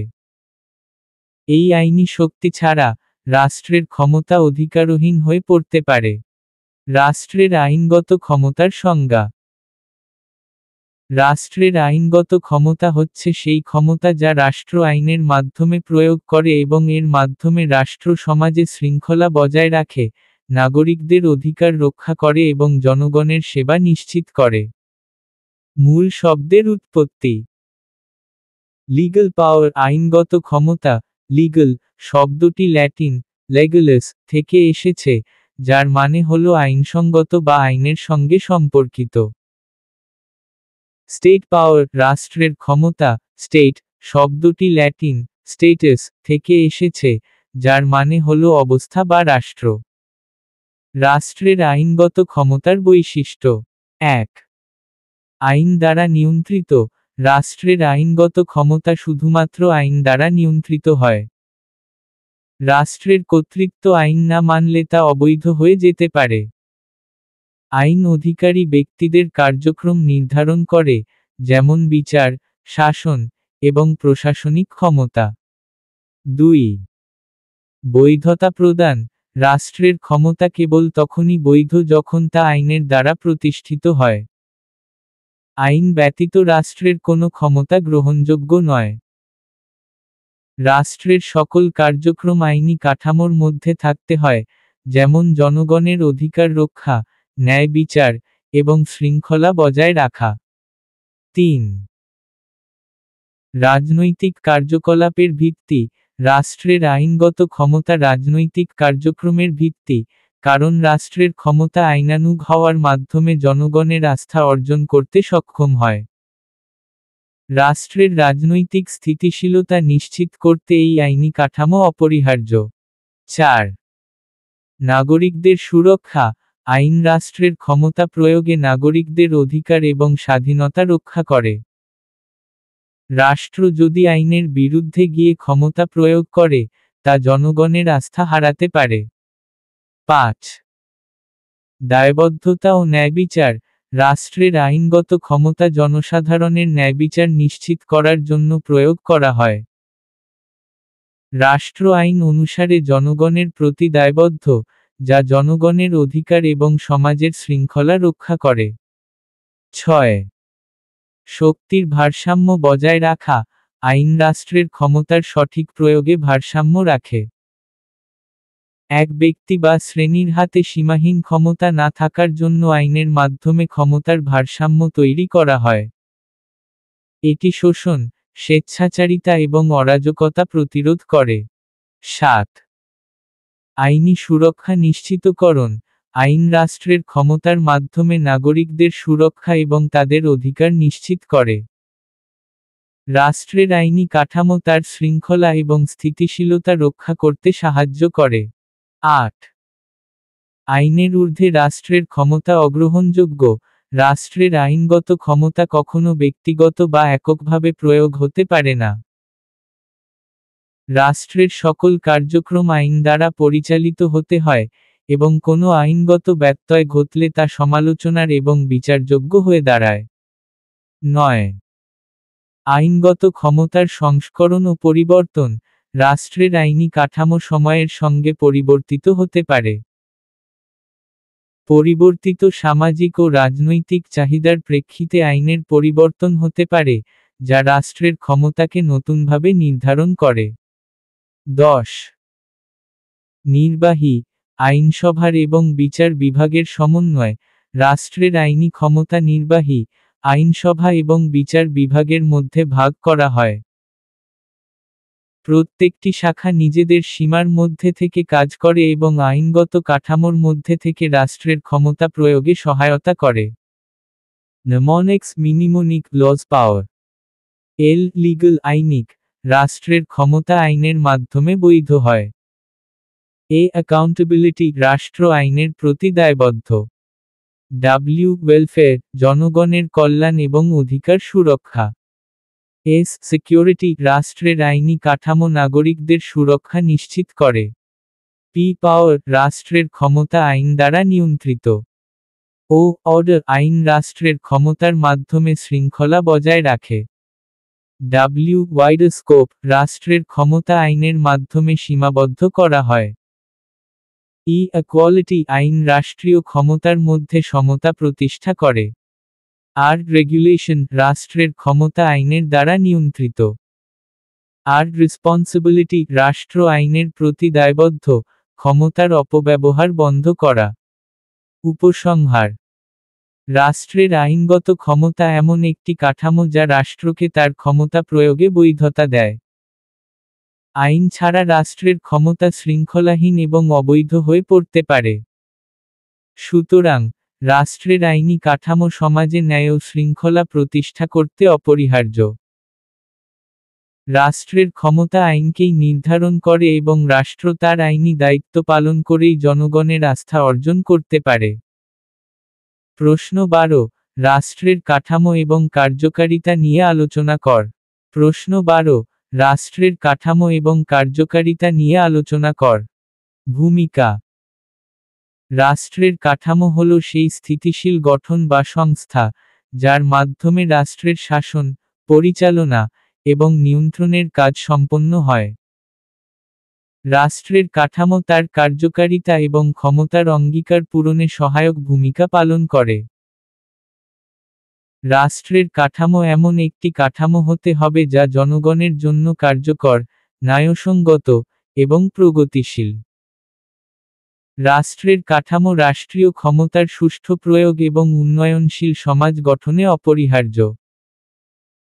রাষ্ট্রের কার্যকারিতা, এর কাঠামো বা সংস্থা অনুসারে বিভিন্ন ক্ষেত্রে প্রতিফলিত হয়, যেমন প্রশাসনিক কার্যক্রম, আইন, অর্থনৈতিক পরিকল্পনা, এবং সমাজসেবা। রাষ্ট্রের কাঠামোর সংজ্ঞা রাষ্ট্রের কাঠামো হল একাধিক সংস্থা, প্রতিষ্ঠান এবং বিধি ব্যবস্থা যেগুলোর মাধ্যমে রাষ্ট্র তার কার্যক্রম পরিচালনা করে এবং জনগণের প্রতি তার কর্তব্য পালন করে। মূল শব্দের উৎপত্তি স্ট্রাকচার কাঠামো স্ট্রাকচার শব্দটি ল্যাটিন স্ট্রাকচারা থেকে এসেছে, যার মানে হল গঠন বা নির্মাণ। ফাংশনালিটি কার্যকারিতা ফাংশনালিটি শব্দটি ল্যাটিন ফাংশনাম থেকে এসেছে, যার অর্থ হল কাজ বা কার্য সম্পাদন। রাষ্ট্রের কাঠামোর প্রধান উপাদান 1. নির্বাহী শাখা রাষ্ট্রের নির্বাহী শাখা হল সেই শাখা যা প্রশাসনিক কার্যক্রম পরিচালনা করে। এই শাখার কাজ হল রাষ্ট্রের আইন বাস্তবায়ন, প্রশাসনিক নীতি তৈরি এবং জনগণের সেবা প্রদান। এটি সরকারের মুখ্য শাখা, যা প্রধানমন্ত্রী বা রাষ্ট্রপতির নেতৃত্বে পরিচালিত হয়। 2. আইনসভা লেজিসলেটিভ রাষ্ট্রের আইনসভা হল সেই শাখা যা আইন প্রণয়ন ও সংশোধন করে। আইনসভা জনগণের প্রতিনিধিত্ব করে এবং সরকারের কার্যক্রমের প্রতি নিয়ন্ত্রণ রাখে। এটি পার্লামেন্ট বা সংসদ হিসেবে পরিচিত, যেখানে প্রতিনিধিরা জনগণের পক্ষে আইন প্রণয়ন করেন। 3. বিচার বিভাগ জুডিশিয়ারি রাষ্ট্রের বিচার বিভাগ হল সেই শাখা যা আইন প্রয়োগ এবং বিচার ব্যবস্থা নিশ্চিত করে। এটি নাগরিকদের অধিকার রক্ষা, ন্যায়বিচার প্রদান এবং সরকারের কার্যক্রমের সাংবিধানিক বৈধতা পরীক্ষা করে। বিচার বিভাগ স্বাধীনভাবে কাজ করে। 4. সামাজিক কাঠামো রাষ্ট্রের কাঠামো শুধুমাত্র সরকারি শাখা নয়, বরং রাষ্ট্রের সামাজিক কাঠামোও গুরুত্বপূর্ণ। সামাজিক কাঠামো হল রাষ্ট্রের নাগরিকদের মধ্যে সম্পর্কের ধরন, সমাজের বিভিন্ন স্তরের মধ্যকার শৃঙ্খলা, এবং সমাজের প্রতিটি স্তরে রাষ্ট্রের উপস্থিতি। 5. অর্থনৈতিক কাঠামো রাষ্ট্রের অর্থনৈতিক কাঠামো রাষ্ট্রের আর্থিক ব্যবস্থার সংস্থাপন করে, যেখানে রাজস্ব সংগ্রহ, অর্থনৈতিক নীতি গ্রহণ, এবং উন্নয়নমূলক পরিকল্পনা করা হয়। এটি রাষ্ট্রের অর্থনৈতিক কার্যক্রমের সফলতা নির্ধারণ করে। রাষ্ট্রের কাঠামোর কার্যকারিতা 1. আইনসিদ্ধ শাসন, রাষ্ট্রের কাঠামো রাষ্ট্রের আইনসিদ্ধ কার্যক্রম চালাতে সহায়তা করে। এই কাঠামো জনসাধারণের জন্য সুষ্ঠু আইন ব্যবস্থা নিশ্চিত করে, যেখানে জনগণ তাদের অধিকার ও দায়বদ্ধতা জানতে পারে। 2. প্রশাসনিক কার্যকারিতা, রাষ্ট্রের কাঠামো নির্বাহী শাখার মাধ্যমে প্রশাসনিক কার্যক্রমে অগ্রগতি নিশ্চিত করে। এটি সাধারণ মানুষের জন্য প্রয়োজনীয় সেবা যেমন স্বাস্থ্য, শিক্ষা, সড়ক ও অন্যান্য অবকাঠামো সেবা প্রদান নিশ্চিত করে। 3.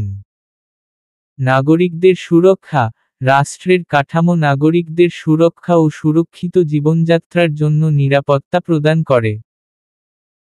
পুলিশ, সেনাবাহিনী এবং বিচার বিভাগ এই কাঠামোর অংশ হিসেবে নাগরিকদের অধিকার সুরক্ষিত রাখে। 4. অর্থনৈতিক উন্নয়ন, রাষ্ট্রের কাঠামো তার অর্থনৈতিক কার্যক্রমকে সংগঠিত করে, যা দেশের অর্থনৈতিক উন্নয়নে ভূমিকা রাখে। রাজস্ব সংগ্রহ, জাতীয় বাজেটের পরিকল্পনা, এবং জাতীয় উন্নয়ন পরিকল্পনা রাষ্ট্রের কাঠামোর মাধ্যমে পরিচালিত হয়। 5.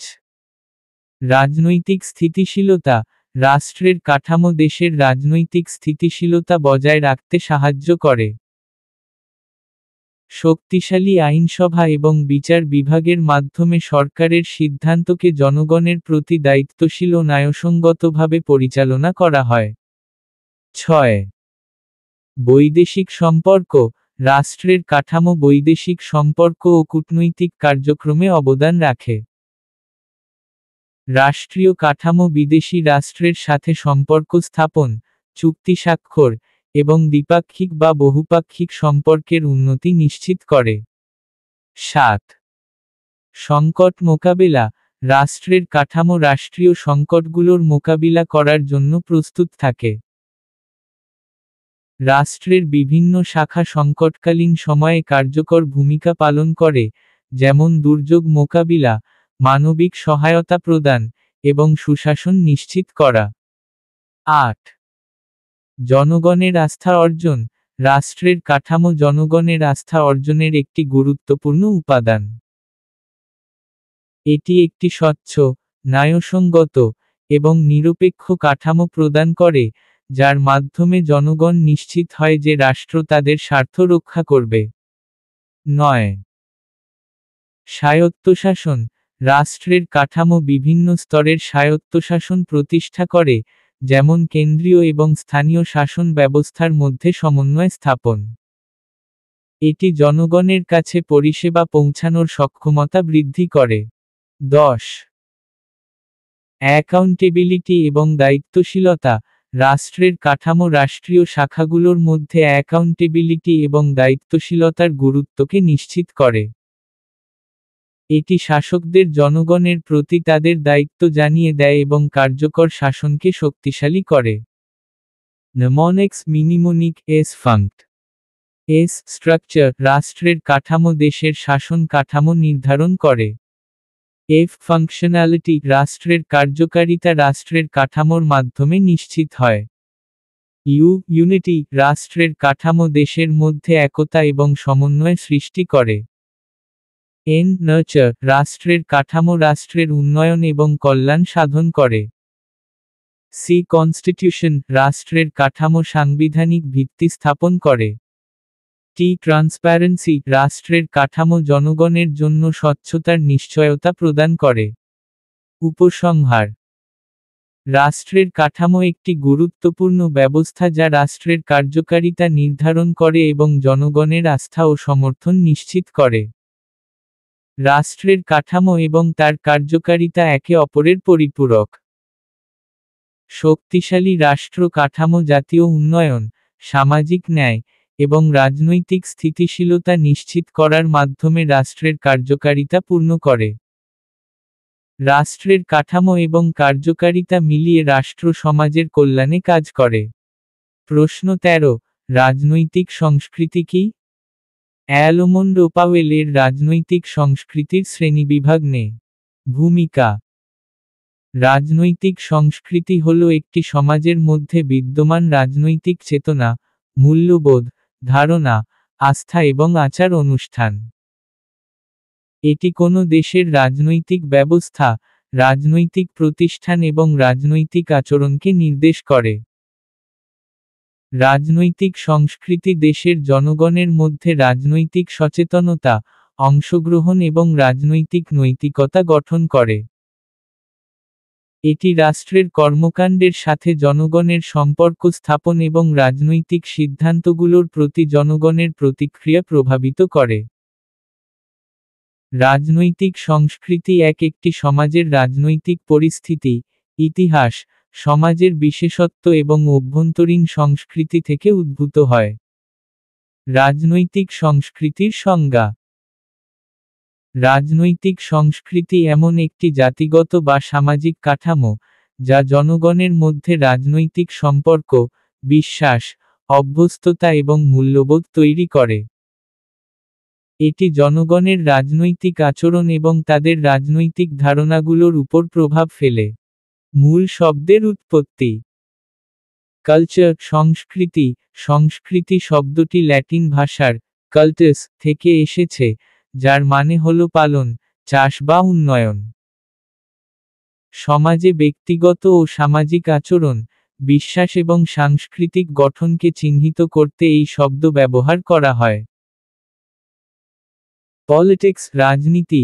রাজনীতি শব্দটি গ্রিক ভাষার পলিটিকোস থেকে এসেছে, যার অর্থ হল রাষ্ট্রীয়, রাষ্ট্র পরিচালনার সঙ্গে সম্পর্কিত বা রাষ্ট্রে জীবনযাত্রা। রাজনৈতিক সংস্কৃতির শ্রেণীবিভাগ। অ্যালমন্ড ও পাওয়েল। অ্যালমন্ড ও পাওয়েল রাজনৈতিক সংস্কৃতির শ্রেণীবিভাগ করতে গিয়ে সমাজের রাজনৈতিক মনোভাব এবং মূল্যবোধের ভিত্তিতে তিনটি মৌলিক ধরনের রাজনৈতিক সংস্কৃতির কথা বলেছেন। এই শ্রেণীবিভাগের মাধ্যমে তারা দেশের জনগণের রাজনৈতিক অংশগ্রহণের ধরন এবং তা রাষ্ট্রের কার্যক্রমে কিভাবে প্রতিফলিত হয়, তা চিহ্নিত করেছেন। ১. পার্টিসিপেটরি কালচারের পার্টিসিপেটরি কালচার। বিবরণ। এই ধরনের রাজনৈতিক সংস্কৃতির মধ্যে জনগণ সক্রিয়ভাবে রাজনীতিতে অংশগ্রহণ করে। এই সংস্কৃতিতে জনগণ নির্বাচনী প্রক্রিয়ায় অংশ নেয়, রাজনীতির প্রতি তাদের আন্তরিক আগ্রহ থাকে এবং তারা তাদের রাজনৈতিক অধিকার সম্পর্কে সচেতন থাকে। তারা নিজেদের রাজনৈতিক মতামত প্রকাশ করতে সক্ষম হয় এবং সরকারের সিদ্ধান্তের প্রতি মনোযোগী থাকে। বিশেষত্ব: জনগণের মধ্যে রাজনৈতিক সচেতনতা, ভোটদান, রাজনৈতিক প্রতিবাদ এবং দলের প্রতি আনুগত্য প্রদর্শিত হয়। ২. পেট্রি কালচারের প্যাসিভ কালচার। বিবরণ। এই ধরনের সংস্কৃতিতে জনগণ রাজনীতিতে কম বা অল্প অংশগ্রহণ করে। তারা সরকারের সিদ্ধান্তের প্রতি তাদের মতামত প্রকাশ করতে অনীহা প্রকাশ করে এবং রাজনীতির ব্যাপারে তাদের তেমন আগ্রহ থাকে না। তারা সাধারণত রাজনৈতিক প্রক্রিয়ার বাইরে থাকে এবং সরকারি কার্যক্রম সম্পর্কে তেমন সচেতন নয়। বিশেষত্ব: জনগণের মধ্যে রাজনৈতিক উদাসীনতা এবং রাজনৈতিক প্রতিক্রিয়া কম হয়। ভোটদান প্রক্রিয়া কম সক্রিয় এবং রাজনৈতিক সংলাপের অভাব থাকে। ৩. এলিট কালচারের এলিট কালচার। বিবরণ। এই ধরনের সংস্কৃতি হল একটি ছোট অংশের জনগণের মধ্যে রাজনৈতিক ক্ষমতার সংস্থান এবং পরিচালনা। এখানে সাধারণ জনগণ রাষ্ট্রের সিদ্ধান্ত গ্রহণ প্রক্রিয়ায় অংশগ্রহণ কম করে, বরং রাজনৈতিক ক্ষমতা শুধু একটি এলিট শ্রেণীর মধ্যে সীমাবদ্ধ থাকে। এই সংস্কৃতির মধ্যে রাজনৈতিক সিদ্ধান্ত গ্রহণ এবং অর্থনৈতিক উন্নয়ন কিছু নির্দিষ্ট গোষ্ঠীর হাতে থাকে। বিশেষত্ব: জনগণের রাজনৈতিক অংশগ্রহণ সীমিত হয় এবং ক্ষমতার দখল সাধারণত একটি বিশেষ শ্রেণীর মধ্যে থাকে। নেমনিক্স মিনিমনিক। পি পার্টিসিপেটরি, সক্রিয় অংশগ্রহণকারী সংস্কৃতি, যেখানে জনগণ রাজনীতিতে সম্পৃক্ত থাকে। পি প্যাসিভ, নিষ্ক্রিয় সংস্কৃতি, যেখানে জনগণ রাজনৈতিক কর্মকাণ্ডে অংশগ্রহণ করতে অনাগ্রহী। ই এলিট, এলিট সংস্কৃতি, যেখানে ক্ষমতা হাতে থাকে একটি নির্দিষ্ট শ্রেণীর মানুষের। উপসংহার: রাজনৈতিক সংস্কৃতি দেশের রাজনীতি এবং জনগণের রাজনৈতিক আচরণ ও মূল্যবোধের ভিত্তি রচনা করে। অ্যালমন্ড পাওয়েলের শ্রেণীবিভাগ রাজনৈতিক সংস্কৃতির বিভিন্ন ধরনের রাজনৈতিক মনোভাব চিহ্নিত করে এবং এর মাধ্যমে দেশের রাজনৈতিক অগ্রগতি এবং অংশগ্রহণের প্রক্রিয়া পরিষ্কারভাবে বোঝা যায়। রাজনৈতিক সংস্কৃতির ধারায় অংশগ্রহণের মাধ্যমে জনগণের রাজনৈতিক সচেতনতা এবং রাজনৈতিক শাসনের কার্যকারিতা বৃদ্ধি পায়। প্রশ্ন 14, রাজনৈতিক সংস্কৃতি কি? রাজনীতি অধ্যয়নের রাজনৈতিক সংজ্ঞাসমূহ আলোচনা কর। ভূমিকা: রাজনৈতিক সংস্কৃতি একটি জাতি বা জনগণের মধ্যে বিদ্যমান রাজনৈতিক অভ্যস্ততা, বিশ্বাস, মূল্যবোধ ও আস্থা সঞ্চিত একটি শক্তিশালী উপাদান। এটি রাজনৈতিক কর্মকাণ্ডের গতি এবং জনগণের মধ্যে রাজনীতির প্রতি প্রতিক্রিয়া নির্ধারণে গুরুত্বপূর্ণ ভূমিকা রাখে। তবে রাজনৈতিক সংস্কৃতির পাশাপাশি রাজনীতি অধ্যয়নে একাধিক সংকটও দেখা দেয়, যা রাজনৈতিক বিশ্লেষণ এবং সিদ্ধান্ত গ্রহণ প্রক্রিয়ায় প্রতিবন্ধকতা সৃষ্টি করে। এই সংকটগুলি রাজনীতির কাঠামো, রাজনৈতিক সংস্কৃতি, এবং সামাজিক অর্থনৈতিক প্রসঙ্গে বিভিন্ন জটিলতা সৃষ্টি করতে পারে। রাজনৈতিক সংকটগুলি রাজনীতি অধ্যয়নের অগ্রগতি থামিয়ে দিতে পারে এবং দেশের স্থিতিশীলতা ও উন্নয়ন প্রভাবিত করতে পারে।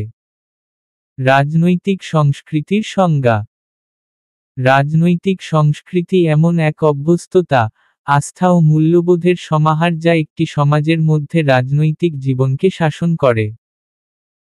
এটি জনগণের রাজনৈতিক আচরণ, অংশগ্রহণ এবং রাজনীতির প্রতি মনোভাবকে প্রভাবিত করে। মূল শব্দের উৎপত্তি: পলিটিক্স রাজনীতি, গ্রিক শব্দ পলিস্ক, পলিটিকে, যার মানে রাষ্ট্রীয় কার্যক্রম, সরকার ও শাসন ব্যবস্থা পরিচালনা। কালচার সংস্কৃতি, সংস্কৃতি শব্দটি ল্যাটিন কাল্টাস থেকে এসেছে, যার মানে হচ্ছে উন্নয়ন, পালন বা শ্রদ্ধা। এটি সমাজের অভ্যন্তরীণ নীতিমালা এবং আচরণ প্রকাশ করে। রাজনীতি অধ্যয়নের রাজনৈতিক সংজ্ঞাসমূহ: 1. তথ্য বা তথ্যের অভাব। বিবরণ: রাজনৈতিক বিশ্লেষণ ও গবেষণার জন্য সঠিক এবং পর্যাপ্ত তথ্যের প্রয়োজন। তবে বহু ক্ষেত্রে পর্যাপ্ত তথ্যের অভাব বা অপ্রতুলতার কারণে রাজনৈতিক সিদ্ধান্ত গ্রহণে সমস্যা দেখা দেয়। যে কারণে অনেক সময় সরকার বা রাজনৈতিক দলগুলোর নীতি ঠিকঠাক হতে পারে না। বিশেষত, রাষ্ট্রের রাজনৈতিক কর্মকাণ্ডের সঠিক বিশ্লেষণ ও সিদ্ধান্ত প্রক্রিয়া ব্যাহত হয়। 2. সামাজিক অস্থিরতা। বিবরণ: রাজনৈতিক সংকটগুলো সাধারণত সামাজিক অস্থিরতার সাথেও সম্পর্কিত। যখন জনগণের মধ্যে বিরোধ বা আন্দোলন বৃদ্ধি পায়, তখন রাষ্ট্রীয় শাসন ব্যবস্থা ভঙ্গুর হয়ে পড়ে। রাজনৈতিক অস্থিরতা সৃষ্টিকারী ঘটনা সাধারণত দীর্ঘমেয়াদী সমস্যা সৃষ্টি করে। বিশেষত, রাজনৈতিক সংস্কৃতি ও প্রশাসনিক সিদ্ধান্তের কার্যকারিতা কমে যায়, এবং জনগণের রাজনৈতিক সচেতনতা ও আস্থা দুর্বল হয়। 3. সংস্কৃতির বৈচিত্র্য এবং সংঘাত। বিবরণ: দেশে বিভিন্ন সংস্কৃতি ও জাতিগত গোষ্ঠী থাকে, যা মাঝে মাঝে রাজনৈতিক সংকট সৃষ্টি করে। বিশেষ করে, যদি একাধিক জাতিগত বা ভাষাগত গোষ্ঠী রাজনৈতিক ক্ষমতায় অন্তর্ভুক্ত না হয়, তখন এটি রাজনৈতিক অস্থিরতার সৃষ্টি করতে পারে। বিশেষত, দেশে মিথস্ক্রিয়া এবং জাতীয় ঐক্যের অভাব দেখা দিতে পারে, যার ফলে রাজনৈতিক স্থিতিশীলতা ক্ষতিগ্রস্ত হয়। 4. ক্ষমতার বিভাজন ও দলীয় রাজনীতি। বিবরণ: অনেক সময় রাজনৈতিক দলগুলোর মধ্যে বিরোধ এবং ক্ষমতার বিভাজন রাজনৈতিক সংকট তৈরি করে। একাধিক দল একে অপরকে সমর্থন না করলে বা রাজনৈতিক উদ্দেশ্যগুলি এক হয়ে না চললে রাজনৈতিক অচলাবস্থা তৈরি হতে পারে। বিশেষত, দেশের রাজনীতি সুষ্ঠুভাবে পরিচালিত না হওয়ার কারণে জনকল্যাণের লক্ষ্য অর্জন ব্যাহত হয়। 5. অর্থনৈতিক সংকট। বিবরণ: রাজনৈতিক সংকট সাধারণত অর্থনৈতিক সমস্যা এবং প্রবৃদ্ধির অভাবের সাথেও সম্পর্কিত। রাজনীতি শুধুমাত্র আইন ও শাসন ব্যবস্থা নয়, বরং অর্থনৈতিক স্থিতিশীলতা ও কল্যাণের ক্ষেত্রেও সম্পর্কিত। বিশেষত, অর্থনৈতিক সংকট রাজনৈতিক অস্থিরতা সৃষ্টি করে, যেহেতু জনগণের মধ্যে ক্ষোভ এবং হতাশা বাড়ে। 6. শাসন ব্যবস্থার দুর্বলতা। বিবরণ: রাজনৈতিক প্রতিষ্ঠান এবং সরকারি ব্যবস্থার দুর্বলতা সংকটের সৃষ্টি করে। দুর্নীতি, অপরিকল্পিত নীতি গ্রহণ, প্রশাসনিক অদক্ষতা বা অস্পষ্টতার কারণে রাজনৈতিক সমস্যা জটিল হতে পারে। বিশেষত, জনগণের বিশ্বাস নষ্ট হয়, এবং তাদের অংশগ্রহণ হ্রাস পায়, যা দেশের রাজনৈতিক ব্যবস্থা হুমকির মুখে ফেলে। মনেক্স মিনিমনিক। ইনফরমেশন শর্টেজ, তথ্যের অভাব, যা রাজনৈতিক বিশ্লেষণকে প্রভাবিত করে। সোশ্যাল ইনস্টেবিলিটি, সামাজিক অস্থিরতা, যা রাজনৈতিক সিদ্ধান্তে বাধা সৃষ্টি করে। কালচারাল ডাইভার্সিটি, সংস্কৃতির বৈচিত্র্য, যা সংঘাত সৃষ্টি করে।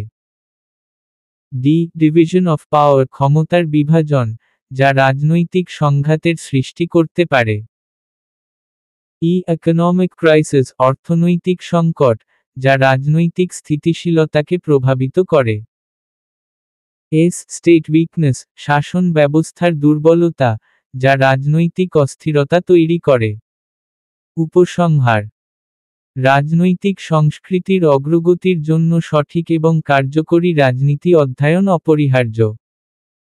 কিন্তু রাজনীতি অধ্যয়নে বিভিন্ন সংকট প্রাকৃতিকভাবে রাজনৈতিক ব্যবস্থার শক্তি এবং স্থিতিশীলতার ওপর প্রভাব ফেলে। রাজনৈতিক সংকটগুলোকে চিহ্নিত করে সঠিক সময়মতো ব্যবস্থা গ্রহণ করা জরুরি, যাতে রাজনৈতিক পরিস্থিতি দ্রুত পুনরুদ্ধার এবং শাসন ব্যবস্থা কার্যকরী হতে পারে। এই সংকটগুলির প্রতিকার করার মাধ্যমে রাজনৈতিক সংস্কৃতির উন্নতি সম্ভব এবং সামাজিক স্থিতিশীলতা বজায় রাখা যায়। প্রশ্ন 15, রাজনৈতিক সামাজিকীকরণের মাধ্যমসমূহ আলোচনা কর। ভূমিকা: রাজনৈতিক সামাজিকীকরণ হল সেই প্রক্রিয়া যার মাধ্যমে ব্যক্তি বা জনগণ তাদের রাজনৈতিক সংস্কৃতি, ধারণা, মূল্যবোধ, এবং আচরণ শেখে এবং গ্রহণ করে। এটি একটি ক্রমবিকাশশীল প্রক্রিয়া, যা প্রাথমিকভাবে পরিবার, শিক্ষা প্রতিষ্ঠান, মিডিয়া, এবং অন্য সামাজিক প্রতিষ্ঠানের মাধ্যমে সংগঠিত হয়। রাজনৈতিক সামাজিকীকরণের মাধ্যমে ব্যক্তি রাজনৈতিকভাবে সচেতন হয় এবং তাদের রাজনৈতিক অবস্থান ও মতামত গঠন করে। এই প্রক্রিয়াটি একটি দেশের রাজনৈতিক সংস্কৃতির অঙ্গ হিসেবে কাজ করে, যা রাষ্ট্রের শাসন ব্যবস্থা, রাজনৈতিক দল, এবং জনগণের মধ্যে সম্পর্ক স্থাপন করে। রাজনৈতিক সামাজিকীকরণের মাধ্যমসমূহ। 1. পরিবার। বিবরণ: পরিবারের ভূমিকা রাজনৈতিক সামাজিকীকরণে অত্যন্ত গুরুত্বপূর্ণ। এটি মানুষের প্রথম সামাজিক প্রতিষ্ঠান যেখানে রাজনৈতিক মূল্যবোধ এবং আচরণ তৈরি হয়। বিশেষ করে, পরিবারে মানুষ প্রথমে শিখে রাজনীতির প্রতি কী ধরনের মনোভাব গ্রহণ করতে হবে এবং রাজনৈতিক অংশগ্রহণ কেমন হওয়া উচিত। বিশেষত, পরিবারের সদস্যদের মতামত, বিশ্বাস এবং রাজনৈতিক আস্থা সন্তানের রাজনৈতিক চিন্তাধারা এবং আচরণে গভীর প্রভাব ফেলে। 2. শিক্ষা প্রতিষ্ঠান। বিবরণ: স্কুল, কলেজ এবং বিশ্ববিদ্যালয়ের মাধ্যমে ছাত্ররা রাজনৈতিক সামাজিকীকরণ প্রক্রিয়ার একটি গুরুত্বপূর্ণ অংশ হিসাবে বিভিন্ন রাজনৈতিক ধারণা এবং মূল্যবোধ শেখে। শিক্ষা প্রতিষ্ঠানে রাজনৈতিক শিক্ষা, ইতিহাস, গণতন্ত্রের মৌলিক নীতি, এবং রাষ্ট্রীয় কাঠামো সম্পর্কিত তথ্য প্রদান করা হয়। বিশেষত, শিক্ষা প্রতিষ্ঠান ছাত্রদের রাজনৈতিক সচেতনতা বৃদ্ধি করতে সাহায্য করে এবং তাদের ভবিষ্যতের রাজনৈতিক ভূমিকা তৈরির প্রক্রিয়াকে প্রভাবিত করে। 3. মিডিয়া। বিবরণ। মিডিয়া, বিশেষত টেলিভিশন, রেডিও, সংবাদপত্র, এবং সামাজিক মিডিয়া, রাজনৈতিক সামাজিকীকরণের অন্যতম প্রধান মাধ্যম। এর মাধ্যমে জনগণ বিভিন্ন রাজনৈতিক ঘটনা, নেতা, রাজনৈতিক দল, এবং তাদের নীতি সম্পর্কে জানতে পারে। মিডিয়া জনসাধারণের মধ্যে রাজনৈতিক তথ্য এবং চেতনা ছড়িয়ে দেয়। বিশেষত্ব: মিডিয়া রাজনৈতিক পরিস্থিতি সম্পর্কে জনমত তৈরি করে এবং জনগণের রাজনৈতিক মতামতকে প্রভাবিত করে। 4. সামাজিক গোষ্ঠী ও সংগঠনসমূহ। বিবরণ। সামাজিক গোষ্ঠী যেমন ধর্মীয়, সাংস্কৃতিক বা যুব সংগঠনগুলি জনগণের রাজনৈতিক চিন্তা এবং আচরণে গুরুত্বপূর্ণ ভূমিকা পালন করে। এই গোষ্ঠীগুলির মাধ্যমে ব্যক্তিরা রাজনৈতিক মতামত শেয়ার করে এবং একে অপরের রাজনৈতিক ধারণা গঠন করতে সাহায্য করে। বিশেষত্ব: এই গোষ্ঠীগুলি বিভিন্ন ধরনের রাজনৈতিক দল বা আন্দোলনে যোগদান করতে প্রেরণা দেয় এবং জনগণের মধ্যে রাজনৈতিক সচেতনতা বৃদ্ধি করে। 5. রাজনৈতিক দল। বিবরণ। রাজনৈতিক দলগুলি রাজনৈতিক সামাজিকীকরণের সবচেয়ে শক্তিশালী মাধ্যম। দলগুলির মাধ্যমে মানুষ রাজনৈতিক চিন্তা ভাবনা এবং মতাদর্শ গ্রহণ করে। রাজনৈতিক দলের কর্মকাণ্ড, নির্বাচনী প্রচারণা, এবং দলীয় নীতি রাজনৈতিক সামাজিকীকরণের অংশ হিসেবে কাজ করে। বিশেষত্ব: দলীয় সদস্যদের মধ্যে একটি শক্তিশালী রাজনৈতিক সম্পর্ক গড়ে ওঠে, যা তাদের রাজনীতির প্রতি মতামত এবং মূল্যবোধের ক্ষেত্রে প্রবল প্রভাব ফেলে। 6. সরকারি প্রতিষ্ঠান ও সংস্থা। বিবরণ। বিভিন্ন সরকারি প্রতিষ্ঠান এবং সংস্থা, যেমন পুলিশ, সেনাবাহিনী, বিচার ব্যবস্থা, জনগণের মধ্যে রাজনৈতিক মূল্যবোধ এবং আদর্শের প্রচার করে। এই প্রতিষ্ঠানগুলো রাষ্ট্রের আইন ও শাসন ব্যবস্থা প্রয়োগ করে, যা জনগণের মধ্যে কর্তৃত্ব এবং রাষ্ট্রীয় দায়িত্ব সম্পর্কে ধারণা তৈরি করে। বিশেষত্ব: সরকারি সংস্থাগুলি জনগণকে আইন এবং শাসন ব্যবস্থা সম্পর্কে সচেতন করে, যা তাদের রাজনৈতিক দৃষ্টিভঙ্গি গঠন করে। মনেক্স মিনিমনিক। পি প্যারেন্টস পরিবার, যেখানে প্রথম রাজনৈতিক ধারণা গড়ে ওঠে। এস স্কুলস শিক্ষা প্রতিষ্ঠান, যেখানে রাজনৈতিক শিক্ষা এবং সচেতনতা বৃদ্ধি পায়।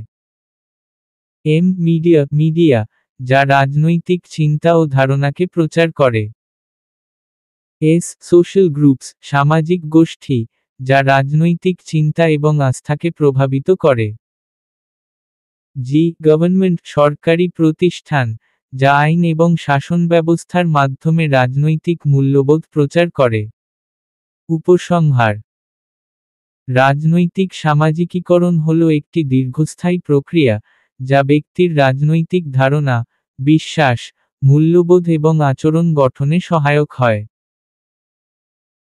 রাজনৈতিক সামাজিকীকরণের মাধ্যমে একটি জাতি বা জনগণ তাদের দেশের রাজনৈতিক কাঠামো, শাসন ব্যবস্থা, এবং সামাজিক প্রতিষ্ঠানের প্রতি আস্থা এবং প্রতিক্রিয়া গঠন করে। এটি শুধু রাষ্ট্রের জন্য নয়, জনগণের রাজনৈতিক অংশগ্রহণ এবং দেশের সুশাসনের জন্যও গুরুত্বপূর্ণ।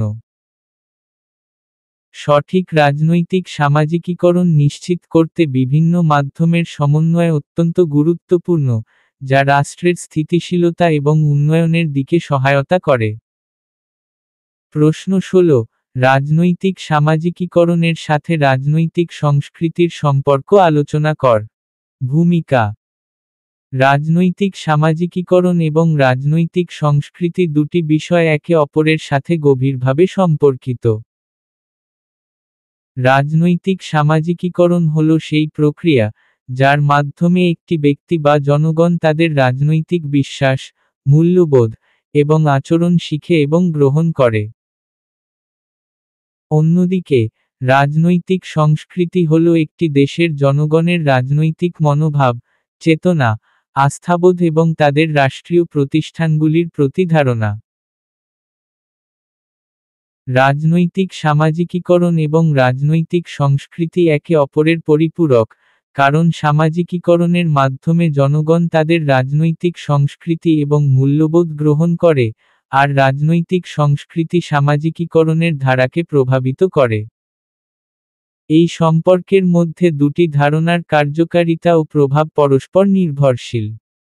রাজনৈতিক সামাজিকীকরণের সাথে রাজনৈতিক সংস্কৃতির সম্পর্ক। 1.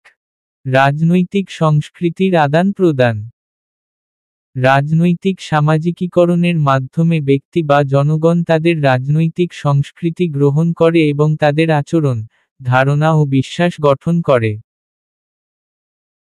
যখন একজন ব্যক্তি পরিবার, স্কুল, বা মিডিয়ার মাধ্যমে রাজনৈতিক সামাজিকীকরণের প্রক্রিয়ায় প্রবৃদ্ধি লাভ করে, তখন সে দেশের রাজনৈতিক সংস্কৃতির অংশ হয়ে ওঠে। উদাহরণস্বরূপ, একটি দেশে গণতান্ত্রিক বা স্বৈরাচারী শাসন ব্যবস্থা থাকলে, জনগণ সেই শাসন ব্যবস্থার প্রতি তাদের আচরণ এবং মনোভাব গড়ে তোলে। 2. রাজনৈতিক সংস্কৃতির ভিত্তি। রাজনৈতিক সংস্কৃতির বিভিন্ন উপাদান যেমন মূল্যবোধ, বিশ্বাস এবং আচরণ রাজনৈতিক সামাজিকীকরণের মাধ্যমে ব্যক্তির মধ্যে প্রবাহিত হয়। একজন ব্যক্তি তার পারিবারিক, শিক্ষাগত, এবং সামাজিক প্রতিষ্ঠানের অভিজ্ঞতার মাধ্যমে রাজনৈতিক সংস্কৃতির সাথে পরিচিত হয়। উদাহরণস্বরূপ, একটি দেশে রাজনীতি ও নির্বাচনী ব্যবস্থা সম্পর্কে শিক্ষিত ও সচেতন নাগরিকরা একটি গণতান্ত্রিক সংস্কৃতি সৃষ্টি করতে সাহায্য করে। 3. রাজনৈতিক সংস্কৃতির বৈচিত্র্য। বিভিন্ন সামাজিক, ধর্মীয়, এবং সাংস্কৃতিক গোষ্ঠী দেশের রাজনৈতিক সংস্কৃতিতে ভিন্ন ভিন্ন প্রভাব ফেলতে পারে। রাজনৈতিক সামাজিকীকরণ প্রক্রিয়া এই বৈচিত্র্যকে বোঝার এবং গ্রহণ করার সুযোগ তৈরি করে। উদাহরণস্বরূপ, একটি বহুত্ববাদী সমাজে ধর্ম, ভাষা এবং জাতিগত ভিত্তিতে বিভিন্ন রাজনৈতিক সংস্কৃতি গড়ে ওঠে, যা মানুষের রাজনৈতিক বিশ্বাস ও আচরণে প্রভাব ফেলে। 4. জাতীয় পরিচয় ও ঐতিহ্য। রাজনৈতিক সামাজিকীকরণের মাধ্যমে জাতীয় ঐতিহ্য এবং সংস্কৃতি সংরক্ষণ হয়, যা মানুষের জাতীয় পরিচয় সহায়তা করে। রাজনৈতিক সংস্কৃতি সেই ঐতিহ্য এবং অভ্যাসের ভিত্তিতে গড়ে ওঠে, যা জনগণের মনোভাব এবং রাষ্ট্রের প্রতি তাদের আস্থা গড়ে তোলে। উদাহরণস্বরূপ, বাংলাদেশের মুক্তিযুদ্ধের ইতিহাস এবং জাতীয় চেতনা রাজনৈতিক সংস্কৃতির একটি গুরুত্বপূর্ণ অংশ। 5. রাজনৈতিক প্রতিষ্ঠান এবং সংস্কৃতি। রাজনৈতিক সামাজিকীকরণ রাজনৈতিক প্রতিষ্ঠানগুলির, যেমন সংসদ, বিচার ব্যবস্থা, প্রশাসন, প্রতি জনগণের মনোভাব এবং আস্থা তৈরি করে। রাজনৈতিক সংস্কৃতি এই প্রতিষ্ঠানগুলির প্রতি জনসাধারণের গ্রহণযোগ্যতা এবং আস্থা প্রভাবিত করে। উদাহরণস্বরূপ, একটি দেশের বিচার ব্যবস্থার প্রতি জনগণের বিশ্বাস তাদের রাজনৈতিক সংস্কৃতির অংশ হয়ে ওঠে, যা পরে তাদের রাজনৈতিক সামাজিকীকরণের মধ্যে প্রতিফলিত হয়। নেমনিক্স মিনিমোনিক। পি পলিটিক্যাল কালচার, রাজনৈতিক সংস্কৃতি, যা দেশের জনগণের রাজনৈতিক বিশ্বাস এবং আচরণ নির্ধারণ করে। সি কালচারাল ট্রান্সমিশন, সাংস্কৃতিক সংক্রমণ, যা রাজনৈতিক সামাজিকীকরণের মাধ্যমে সংস্কৃতি একটি প্রজন্ম থেকে অন্য প্রজন্মে চলে আসে। সি সিভিক এডুকেশন, নাগরিক শিক্ষা, যা রাজনৈতিক সামাজিকীকরণের মাধ্যমে মানুষকে নাগরিক দায়িত্ব সম্পর্কে জানায়। আই ইনস্টিটিউশনস, প্রতিষ্ঠান, যা রাজনৈতিক সংস্কৃতির ভিত্তি গড়ে তোলে এবং রাজনৈতিক সামাজিকীকরণের অংশ হিসেবে কাজ করে।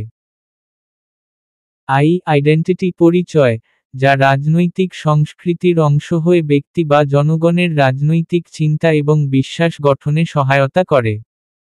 উপসংহার: রাজনৈতিক সামাজিকীকরণ এবং রাজনৈতিক সংস্কৃতি একে অপরের অবিচ্ছেদ্য অংশ।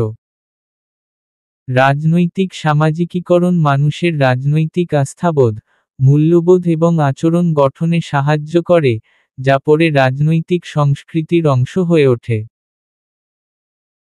একইভাবে, রাজনৈতিক সংস্কৃতি সামাজিকীকরণের প্রক্রিয়াকে প্রভাবিত করে, কারণ জনগণের রাজনৈতিক বিশ্বাস এবং চেতনা তাদের রাজনৈতিক আচরণ এবং সামাজিকীকরণে প্রতিফলিত হয়।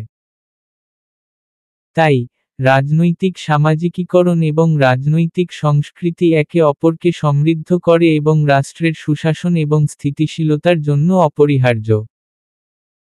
প্রশ্ন 17, লুশিয়ান ডাব্লিউ পাই বর্ণিত রাজনৈতিক উন্নয়নের সংজ্ঞাসমূহ ব্যাখ্যা কর। ভূমিকা। রাজনৈতিক উন্নয়ন একটি বহুস্তরীয় প্রক্রিয়া, যার মাধ্যমে একটি রাষ্ট্র তার প্রতিষ্ঠান, সরকার, এবং সামাজিক কাঠামোকে শক্তিশালী করে। তবে, এই উন্নয়নের পথ সব সময় সুগম নয়। লুশিয়ান ডাব্লিউ পাই, রাজনৈতিক উন্নয়ন বিষয়ক তার বিশ্লেষণে কিছু সংকটের কথা বলেছেন, যা রাজনৈতিক উন্নয়নের অগ্রযাত্রায় প্রতিবন্ধকতা সৃষ্টি করতে পারে। পাইয়ের মতে, রাজনৈতিক উন্নয়ন কেবলমাত্র রাষ্ট্রীয় প্রতিষ্ঠানগুলির উন্নয়ন নয়, বরং জনগণের চেতনা, সামাজিক ও সাংস্কৃতিক রূপান্তর এবং রাজনৈতিক বিশ্বাসেরও পরিবর্তন। তাই, এই প্রক্রিয়ায় নানা ধরনের সংকট দেখা দিতে পারে। লুশিয়ান ডাব্লিউ পাই এর রাজনৈতিক উন্নয়নের সংজ্ঞাসমূহ। 1. সংস্থাগত সংকট। রাজনৈতিক উন্নয়ন প্রক্রিয়া চলাকালে রাষ্ট্রীয় প্রতিষ্ঠানগুলির মধ্যে সমন্বয়হীনতা সৃষ্টি হতে পারে। যদি বিভিন্ন রাষ্ট্রীয় প্রতিষ্ঠানগুলির মধ্যে দায়িত্ববোধ এবং কার্যকারিতা পরিষ্কার না হয়, তবে তা রাজনৈতিক স্থিতিশীলতার জন্য হুমকি হতে পারে। উদাহরণস্বরূপ, একজন শাসকের ক্ষমতা বা সাংসদদের কর্তব্য স্পষ্ট না হলে তা সমাজে অস্থিরতা তৈরি করতে পারে। 2. নেতৃত্বের সংকট। রাজনৈতিক উন্নয়নকে নেতৃত্বের প্রশ্নের সাথে সম্পর্কিত করা হয়। শক্তিশালী, যোগ্য এবং জনস্বার্থে কাজ করা নেতা না থাকলে, রাজনৈতিক উন্নয়ন বাধাগ্রস্ত হয়। পাইয়ের মতে, নেতা নেতৃত্বের অস্থিরতা রাজ্য উন্নয়ন প্রক্রিয়ায় সংকট সৃষ্টি করতে পারে। উদাহরণস্বরূপ, একটি দেশে বহু দলীয় ব্যবস্থা থাকলে, একে অপরের প্রতি অনাস্থা এবং আস্থা সংকট রাজনৈতিক নেতৃত্বের স্থিতিশীলতায় বাধা সৃষ্টি করতে পারে। 3. সাংস্কৃতিক সংকট। রাজনৈতিক উন্নয়ন শুধুমাত্র সামাজিক ও রাষ্ট্রীয় কাঠামোর পরিবর্তন নয়, বরং সাংস্কৃতিক পরিবর্তনও প্রভাবিত হয়। যদি একটি দেশের সংস্কৃতি রাজনৈতিক উন্নয়নের সাথে সামঞ্জস্যপূর্ণ না হয়, তাহলে এটি উন্নয়ন প্রক্রিয়ায় বাধা সৃষ্টি করতে পারে। উদাহরণস্বরূপ, পুরনো ঐতিহ্য বা আঞ্চলিক সংস্কৃতির সঙ্গে আধুনিক রাজনৈতিক ধারণাগুলি মেলানো কঠিন হতে পারে। 4. অর্থনৈতিক সংকট। রাজনৈতিক উন্নয়ন প্রক্রিয়ায় অর্থনৈতিক স্থিতিশীলতা অপরিহার্য। পাইয়ের মতে, একটি দেশের অর্থনীতি যদি স্থিতিশীল না থাকে, তবে তার রাজনৈতিক প্রতিষ্ঠানগুলি স্থিতিশীল হতে পারে না। উদাহরণস্বরূপ, অর্থনৈতিক মন্দা বা আঞ্চলিক অর্থনৈতিক বৈষম্য রাজনৈতিক অস্থিরতা এবং গৃহযুদ্ধের দিকে নিয়ে যেতে পারে। 5. রাজনৈতিক অভ্যন্তরীণ বিভাজন। সমাজে যদি রাজনৈতিক, ধর্মীয় বা সাংস্কৃতিক বিভাজন ঘটে, তবে তা রাজনৈতিক উন্নয়নের পথে প্রতিবন্ধকতা সৃষ্টি করতে পারে। পাইয়ের মতে, অভ্যন্তরীণ বিভাজন প্রাকৃতিক বা মানবিকভাবে সৃষ্টি হতে পারে, এবং এগুলি রাষ্ট্রের রাজনৈতিক বিকাশে ব্যাঘাত সৃষ্টি করতে পারে। উদাহরণস্বরূপ, জাতিগত কিংবা ধর্মীয় বিভাজন একটি দেশের অভ্যন্তরীণ রাজনৈতিক সংকট সৃষ্টি করতে পারে। 6. অস্থির জনগণের মনোভাব। জনগণের মধ্যে যদি রাজনৈতিক সচেতনতা কম থাকে এবং তারা সরকারের প্রতি আস্থাহীন হয়, তবে রাজনৈতিক উন্নয়ন সংকট সৃষ্টি করতে পারে। পাই মনে করেন, জনগণের মনোভাবই রাজনৈতিক স্থিতিশীলতা এবং পরিবর্তনের শক্তি। উদাহরণস্বরূপ, জনগণের মধ্যে গণতন্ত্রের প্রতি অবিশ্বাস বা প্রশাসনিক দুর্নীতির অভিযোগ একটি দেশের রাজনৈতিক পরিবেশকে অস্থির করে তুলতে পারে। 7. রাষ্ট্রীয় প্রকৃতির সংকট। পাইয়ের মতে, রাজনৈতিক উন্নয়ন প্রক্রিয়া চলাকালে রাষ্ট্রের প্রকৃতি বা ধরনের মধ্যে পরিবর্তন ঘটতে পারে, যা রাজনৈতিক বিবাদ সৃষ্টি করতে পারে। বিশেষভাবে, একটি দেশ যদি একনায়কতান্ত্রিক শাসন ব্যবস্থা থেকে গণতান্ত্রিক শাসনে রূপান্তরিত হয়, তবে তা বেশ কিছু আইনগত এবং সাংগঠনিক জটিলতার সৃষ্টি করতে পারে। উদাহরণস্বরূপ, রাজতন্ত্রের অবসান এবং গণতন্ত্রের প্রতিষ্ঠা একটি দেশের রাজনৈতিক ব্যবস্থায় অস্থিরতা সৃষ্টি করতে পারে। নেমনিক্স মিনিমনিক ইনস্টিটিউশনাল ক্রাইসিস, সংস্থাগত সংকট, যেখানে রাষ্ট্রীয় প্রতিষ্ঠানগুলির মধ্যে সমন্বয়হীনতা সৃষ্টি হয়। লিডারশিপ ক্রাইসিস, নেতৃত্বের সংকট, যেখানে যোগ্য এবং কার্যকরী নেতার অভাব দেখা দেয়। ইকোনমিক ক্রাইসিস, অর্থনৈতিক সংকট, যেখানে অর্থনৈতিক অস্থিতিশীলতা রাজনৈতিক স্থিতিশীলতাকে প্রভাবিত করে। কালচারাল ক্রাইসিস, সাংস্কৃতিক সংকট, যেখানে দেশের সংস্কৃতি রাজনৈতিক উন্নয়নের সাথে সাংগঠনিকভাবে খাপ খায় না। পলিটিক্যাল ডিভিশন, রাজনৈতিক বিভাজন, যেখানে সমাজের মধ্যে রাজনৈতিক বিভাজন সৃষ্টি হয়।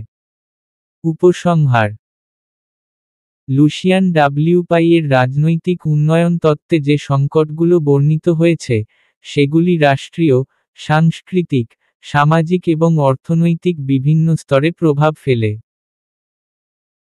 রাজনৈতিক উন্নয়নের সংকট শুধু রাজনৈতিক প্রতিষ্ঠানগুলির জন্য নয়, বরং জনগণের মনোভাব, বিশ্বাস এবং আস্থা সম্পর্কিতও গুরুত্বপূর্ণ। এই সংকটগুলো অতিক্রম করতে, রাষ্ট্র এবং সমাজকে একযোগভাবে কাজ করতে হবে, যাতে রাজনীতি, সংস্কৃতি এবং অর্থনীতি সমন্বিতভাবে উন্নতি ঘটাতে পারে। প্রশ্ন 18, রাজনৈতিক উন্নয়ন কি? রাজনৈতিক আধুনিকায়ন ও রাজনৈতিক উন্নয়নের সম্পর্ক চিহ্নিত কর। ভূমিকা: রাজনৈতিক উন্নয়ন এবং রাজনৈতিক আধুনিকায়ন দুটি পরস্পর সম্পর্কিত ধারণা হলেও তাদের মধ্যে একটি মৌলিক পার্থক্য রয়েছে। রাজনৈতিক উন্নয়ন বলতে সাধারণত একটি দেশের রাজনৈতিক কাঠামো, প্রতিষ্ঠান এবং ব্যবস্থা শক্তিশালী করার প্রক্রিয়াকে বোঝায়, যার মাধ্যমে সুশাসন, গণতন্ত্র এবং জনগণের অধিকার সংরক্ষিত থাকে। অন্যদিকে, রাজনৈতিক আধুনিকায়ন একটি নির্দিষ্ট সময়ের মধ্যে বিভিন্ন রাজনৈতিক এবং সামাজিক প্রতিষ্ঠানগুলোর আধুনিকীকরণ এবং উন্নয়ন প্রক্রিয়াকে বোঝায়। এ দুটি ধারণা একে অপরের সাথে সম্পর্কিত হলেও তাদের মধ্যে কিছু পার্থক্য এবং মিথস্ক্রিয়া রয়েছে যা দেশের রাজনৈতিক প্রেক্ষাপটের ওপর নির্ভর করে। রাজনৈতিক উন্নয়ন: রাজনৈতিক উন্নয়ন হল একটি রাষ্ট্রের রাজনৈতিক ব্যবস্থার উন্নতি, যা কেবলমাত্র সংবিধান, নির্বাচন এবং সরকারি প্রতিষ্ঠানগুলির কার্যক্রম নয়, বরং জনগণের অংশগ্রহণ, সুশাসন, এবং সুশৃঙ্খল গণতান্ত্রিক প্রক্রিয়ার মাধ্যমে অর্জিত হয়। এই উন্নয়ন সাধারণত বেশ কয়েকটি গুরুত্বপূর্ণ দিক অন্তর্ভুক্ত করে, যেমন গণতন্ত্রের প্রতিষ্ঠা, জনগণের মতামত ও অংশগ্রহণের মাধ্যমে রাষ্ট্র পরিচালনা, আইনের শাসন, আইন, নীতি এবং রাষ্ট্রীয় কাঠামোতে স্থিতিশীলতা বজায় রাখা, সুশাসন, স্বচ্ছতা, জবাবদিহি এবং দুর্নীতি মুক্ত পরিবেশ সৃষ্টি করা। রাজনৈতিক আধুনিকায়ন: রাজনৈতিক আধুনিকায়ন হল সেই প্রক্রিয়া যার মাধ্যমে একটি দেশের রাজনৈতিক প্রতিষ্ঠানগুলোর কাঠামো এবং কাজের ধরন আধুনিক যুগের সাথে খাপ খায়। এটি সাধারণত সামাজিক, সাংস্কৃতিক, এবং অর্থনৈতিক পরিসরে গুরুত্বপূর্ণ পরিবর্তন আনতে সহায়তা করে। রাজনৈতিক আধুনিকায়ন আধুনিক রাষ্ট্রগুলির মধ্যে যেমন নির্বাচন, গণতন্ত্র, এবং রাজনৈতিক দলগুলোর কার্যক্রম, তেমনি সংবিধান ও আইনের আধুনিকীকরণের দিকে দৃষ্টি নিবদ্ধ করে। এর মধ্যে দুটি প্রধান উপাদান রয়েছে। সাংবিধানিক সংস্কার, পুরনো ও অপ্রচলিত সংবিধান ও আইন সংস্কার করে নতুন যুগোপযোগী কাঠামো তৈরি করা। প্রশাসনিক আধুনিকীকরণ, রাষ্ট্রীয় প্রশাসন ও সরকারি প্রতিষ্ঠানগুলোর কাজের প্রক্রিয়া সহজ, স্বচ্ছ ও কার্যকরী করা। রাজনৈতিক উন্নয়ন ও আধুনিকায়নের সম্পর্ক। রাজনৈতিক উন্নয়ন এবং আধুনিকায়ন একে অপরের সাথে সম্পর্কিত, তবে তাদের মধ্যে কিছু পার্থক্য রয়েছে। রাজনৈতিক উন্নয়ন সাধারণত স্থিতিশীল এবং সমৃদ্ধ রাজনৈতিক ব্যবস্থার দিকে নির্দেশ করে, যেখানে আধুনিকায়ন প্রধানত নতুন ধারণা, কৌশল এবং সাংগঠনিক কাঠামোকে অন্তর্ভুক্ত করে। তবে, এই দুটি প্রক্রিয়া একে অপরের পরিপূরক এবং তাদের মধ্যে একটি সুসংগত সম্পর্ক বিদ্যমান। 1. একটি দেশের আধুনিকায়ন রাজনৈতিক উন্নয়নের ক্ষেত্রে সহায়ক। রাজনৈতিক আধুনিকায়ন প্রক্রিয়ার মাধ্যমে রাজনৈতিক প্রতিষ্ঠানগুলোর কাঠামো আধুনিক হলে, এটি দেশের রাজনৈতিক উন্নয়নকে ত্বরান্বিত করে। উদাহরণস্বরূপ, গণতান্ত্রিক নির্বাচনের পদ্ধতি উন্নত হলে, তা রাজনৈতিক উন্নয়নকে প্রসারিত করে। 2. রাজনৈতিক উন্নয়ন একটি স্থিতিশীল ও কার্যকরী আধুনিক ব্যবস্থার দিকে পরিচালিত করে। রাজনৈতিক উন্নয়ন দেশের রাজনৈতিক প্রতিষ্ঠানগুলোকে শক্তিশালী করতে সাহায্য করে, যা রাজনৈতিক আধুনিকায়নের জন্য একটি প্রাথমিক পদক্ষেপ হতে পারে। 3. মৌলিক সংস্কার এবং কাঠামোগত পরিবর্তন। রাজনৈতিক আধুনিকায়ন সাধারণত কাঠামোগত পরিবর্তনের মাধ্যমে ঘটে, যেখানে রাজনৈতিক উন্নয়নও একটি প্রক্রিয়া হিসেবে একই কাঠামোয় বর্ধিত হয়। মনেক্স মিনিমোনিক। ডেমোক্রেসি গণতন্ত্র, রাজনৈতিক উন্নয়নে গণতন্ত্রের ভূমিকা এবং জনগণের অংশগ্রহণ। মডার্নাইজেশন আধুনিকীকরণ, রাজনৈতিক আধুনিকায়নে আধুনিক কাঠামো এবং নীতি সংস্কারের প্রয়োজন। ইনস্টিটিউশনাল স্ট্রেংথেনিং প্রতিষ্ঠান শক্তিশালীকরণ, রাজনৈতিক উন্নয়নে প্রতিষ্ঠানগুলির শক্তি এবং প্রশাসনিক দক্ষতা বৃদ্ধি। উপসংহার। রাজনৈতিক উন্নয়ন এবং আধুনিকায়ন দুটি পরস্পর সম্পর্কিত হলেও তাদের মৌলিক পার্থক্য রয়েছে। রাজনৈতিক উন্নয়ন সামাজিক, সাংস্কৃতিক এবং রাজনৈতিক কাঠামোর শক্তিশালীকরণ প্রক্রিয়া, যেখানে আধুনিকায়ন নতুন প্রযুক্তি, কৌশল এবং সাংগঠনিক সংস্কারের মাধ্যমে রাষ্ট্রের কাঠামোকে আধুনিক যুগের সাথে খাপ খাইয়ে চলতে সহায়তা করে। তবে, একটি দেশের রাজনৈতিক ব্যবস্থার উন্নতি এবং আধুনিকীকরণের জন্য এই দুটি প্রক্রিয়া একে অপরকে পরিপূরক হিসেবে কাজ করে। প্রশ্ন 19, যৌক্তিক পছন্দ কি? যৌক্তিক পছন্দ তত্ত্বটি বিশ্লেষণ কর। ভূমিকা।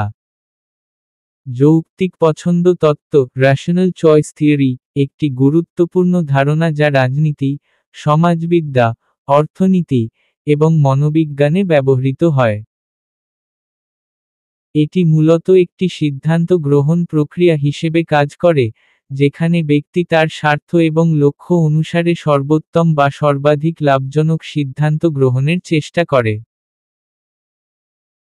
এই তত্ত্বের ভিত্তি হল একটি ধারণা, যেখানে একজন ব্যক্তি বা গোষ্ঠী তাদের আচরণ এবং সিদ্ধান্তগুলোকে সর্বোত্তমভাবে গঠন করে, যাতে তারা নিজের উদ্দেশ্য বা লক্ষ্য অর্জন করতে পারে।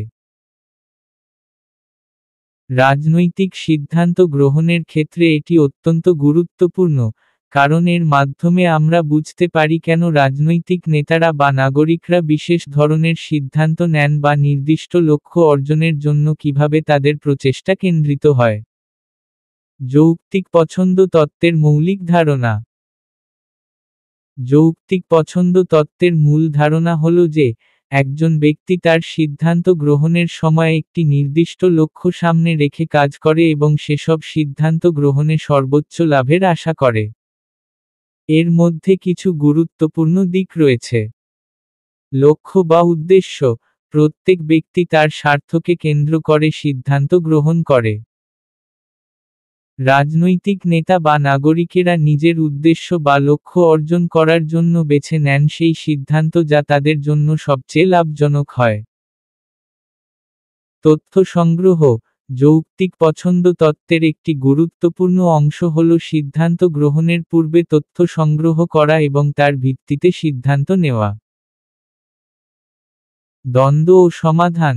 যখন দুটি বা দুটি অধিক বিকল্পের মধ্যে সিদ্ধান্ত নিতে হয়, তখন যৌক্তিক পছন্দ তত্ত্ব ব্যক্তিকে তার উপকারিতা এবং ক্ষতির তুলনায় সঠিক সিদ্ধান্ত নিতে সাহায্য করে। যৌক্তিক পছন্দ তত্ত্বের গুরুত্ব। 1. নীতি ও সংস্কৃতির বিশ্লেষণ। যৌক্তিক পছন্দ তত্ত্বের মাধ্যমে আমরা রাজনৈতিক সিদ্ধান্ত এবং সংস্কৃতির প্রতি মানুষের মনোভাব বিশ্লেষণ করতে পারি। 2. গণতান্ত্রিক সিদ্ধান্ত গ্রহণ। এটি গণতান্ত্রিক প্রক্রিয়ায় জনগণের ভোট প্রদান এবং নির্বাচনী পছন্দের সিদ্ধান্ত বিশ্লেষণ করতে সাহায্য করে। 3. রাজনৈতিক নেতা ও প্রভাব। রাজনৈতিক নেতারা যখন ভোটারদের সিদ্ধান্তের প্রতি মনোযোগী হন, তখন তারা ব্যক্তিদের পছন্দকে যৌক্তিক পদ্ধতিতে বিশ্লেষণ করতে পারেন। যৌক্তিক পছন্দ তত্ত্বের সীমাবদ্ধতা। যদিও যৌক্তিক পছন্দ তত্ত্ব অনেক ক্ষেত্রে কার্যকরী, তবুও এর কিছু সীমাবদ্ধতা রয়েছে। অনির্ণয়তা ও অজ্ঞতা। অনেক সময় মানুষ পূর্ণ তথ্য না পেয়ে বা সীমিত তথ্য নিয়ে সিদ্ধান্ত নেয়। এর ফলে পছন্দগুলো যৌক্তিক নাও হতে পারে। অন্তর্নিহিত আবেগ। সিদ্ধান্ত গ্রহণের সময় মানুষ কখনো কখনো তাদের আবেগ এবং অনুভূতির প্রভাবে প্রভাবিত হয়, যা যৌক্তিক পছন্দ তত্ত্বের সাথে সঙ্গতিপূর্ণ নয়। সামাজিক প্রভাব। অনেক সময় ব্যক্তি বা গোষ্ঠী অন্যের প্রভাবের অধীনে সিদ্ধান্ত নেয়। সামাজিক প্রভাব বা গোষ্ঠী চিন্তা ব্যক্তির যৌক্তিক সিদ্ধান্তকে প্রভাবিত করতে পারে। নেমনিক্স মিনিমোনিক আরআইএসকে। আর রেশনালিটি যৌক্তিকতা, ব্যক্তির সিদ্ধান্ত যৌক্তিক পদ্ধতিতে গঠিত। ইনফরমেশন তথ্য, সিদ্ধান্ত নেওয়ার আগে সঠিক তথ্য সংগ্রহ করা। সেলফ ইন্টারেস্ট স্বার্থসিদ্ধি, ব্যক্তি তার নিজস্ব লাভ বা স্বার্থকে প্রাধান্য দেয়। নলেজ জ্ঞান, সিদ্ধান্ত গ্রহণের জন্য প্রয়োজনীয় জ্ঞান বা ধারণা অর্জন করা। উপসংহার। যৌক্তিক পছন্দ তত্ত্ব একটি কার্যকরী মডেল, যা রাজনৈতিক এবং সামাজিক সিদ্ধান্ত গ্রহণের প্রক্রিয়াকে বিশ্লেষণ করে।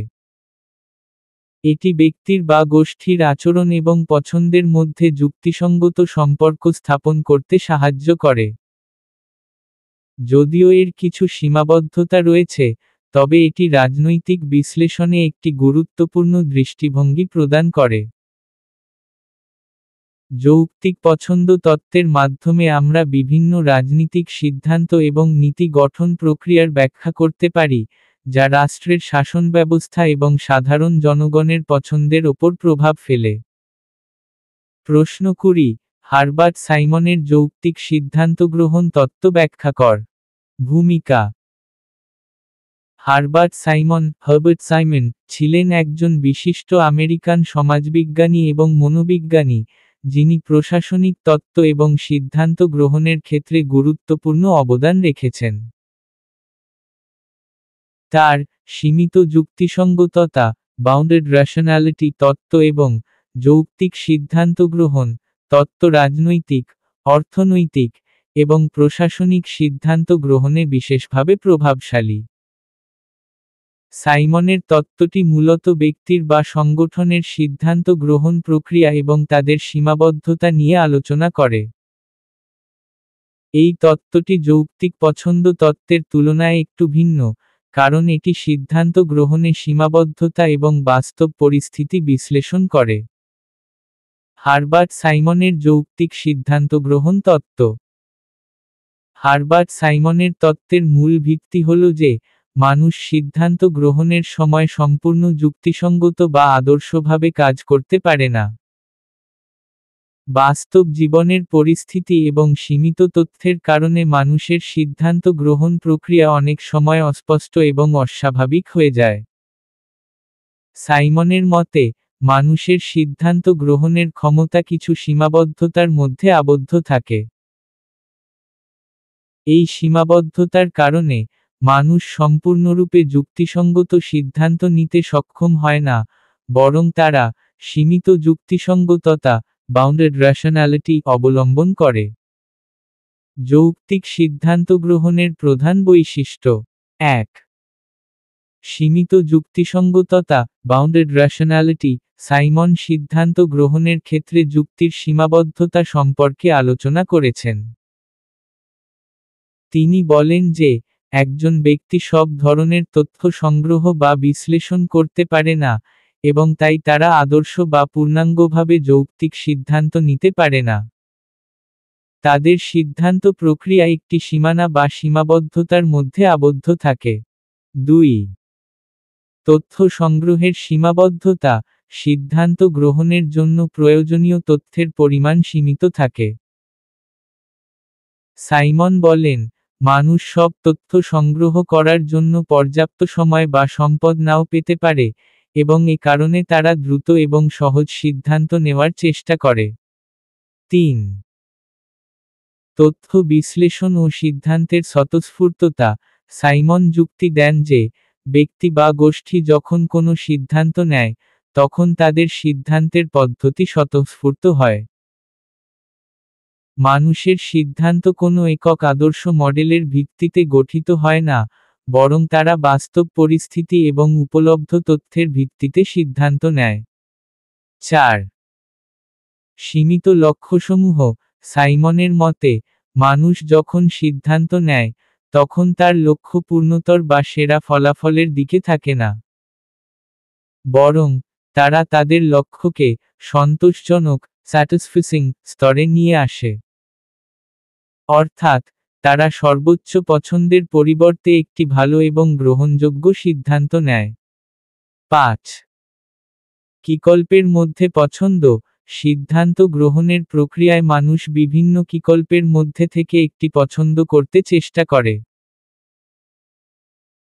তবে, সাইমনের মতে, পুরোপুরি যৌক্তিক এবং আদর্শভাবে পছন্দ করা সম্ভব নয়, কারণ বিকল্পগুলো সম্পর্কে তথ্য সীমিত থাকে এবং সিদ্ধান্ত গ্রহণের সময় মানুষের অভ্যন্তরীণ পক্ষপাতিতা থাকতে পারে।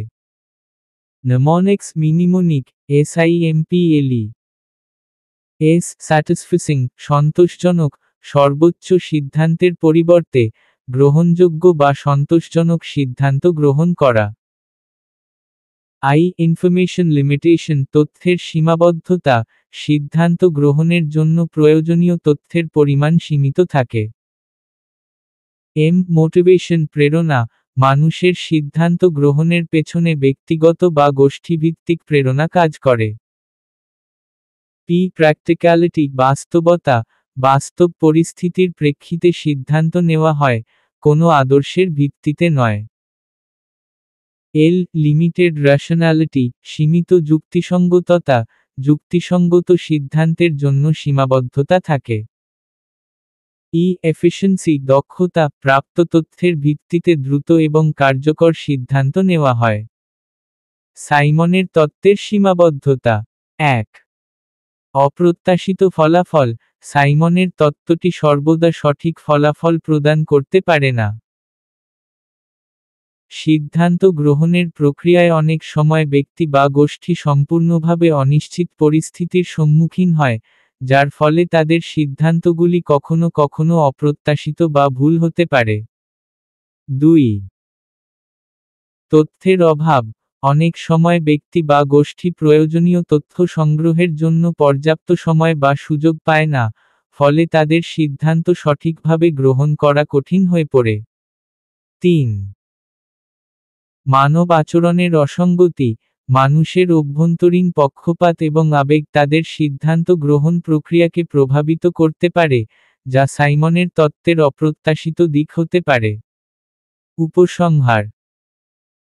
হারবার্ট সাইমনের যৌক্তিক সিদ্ধান্ত গ্রহণ তত্ত্ব একটি গুরুত্বপূর্ণ অবদান রেখেছে, যা মানব আচরণ এবং সিদ্ধান্ত গ্রহণের প্রক্রিয়া সম্পর্কে নতুন দৃষ্টিভঙ্গি উপস্থাপন করেছে।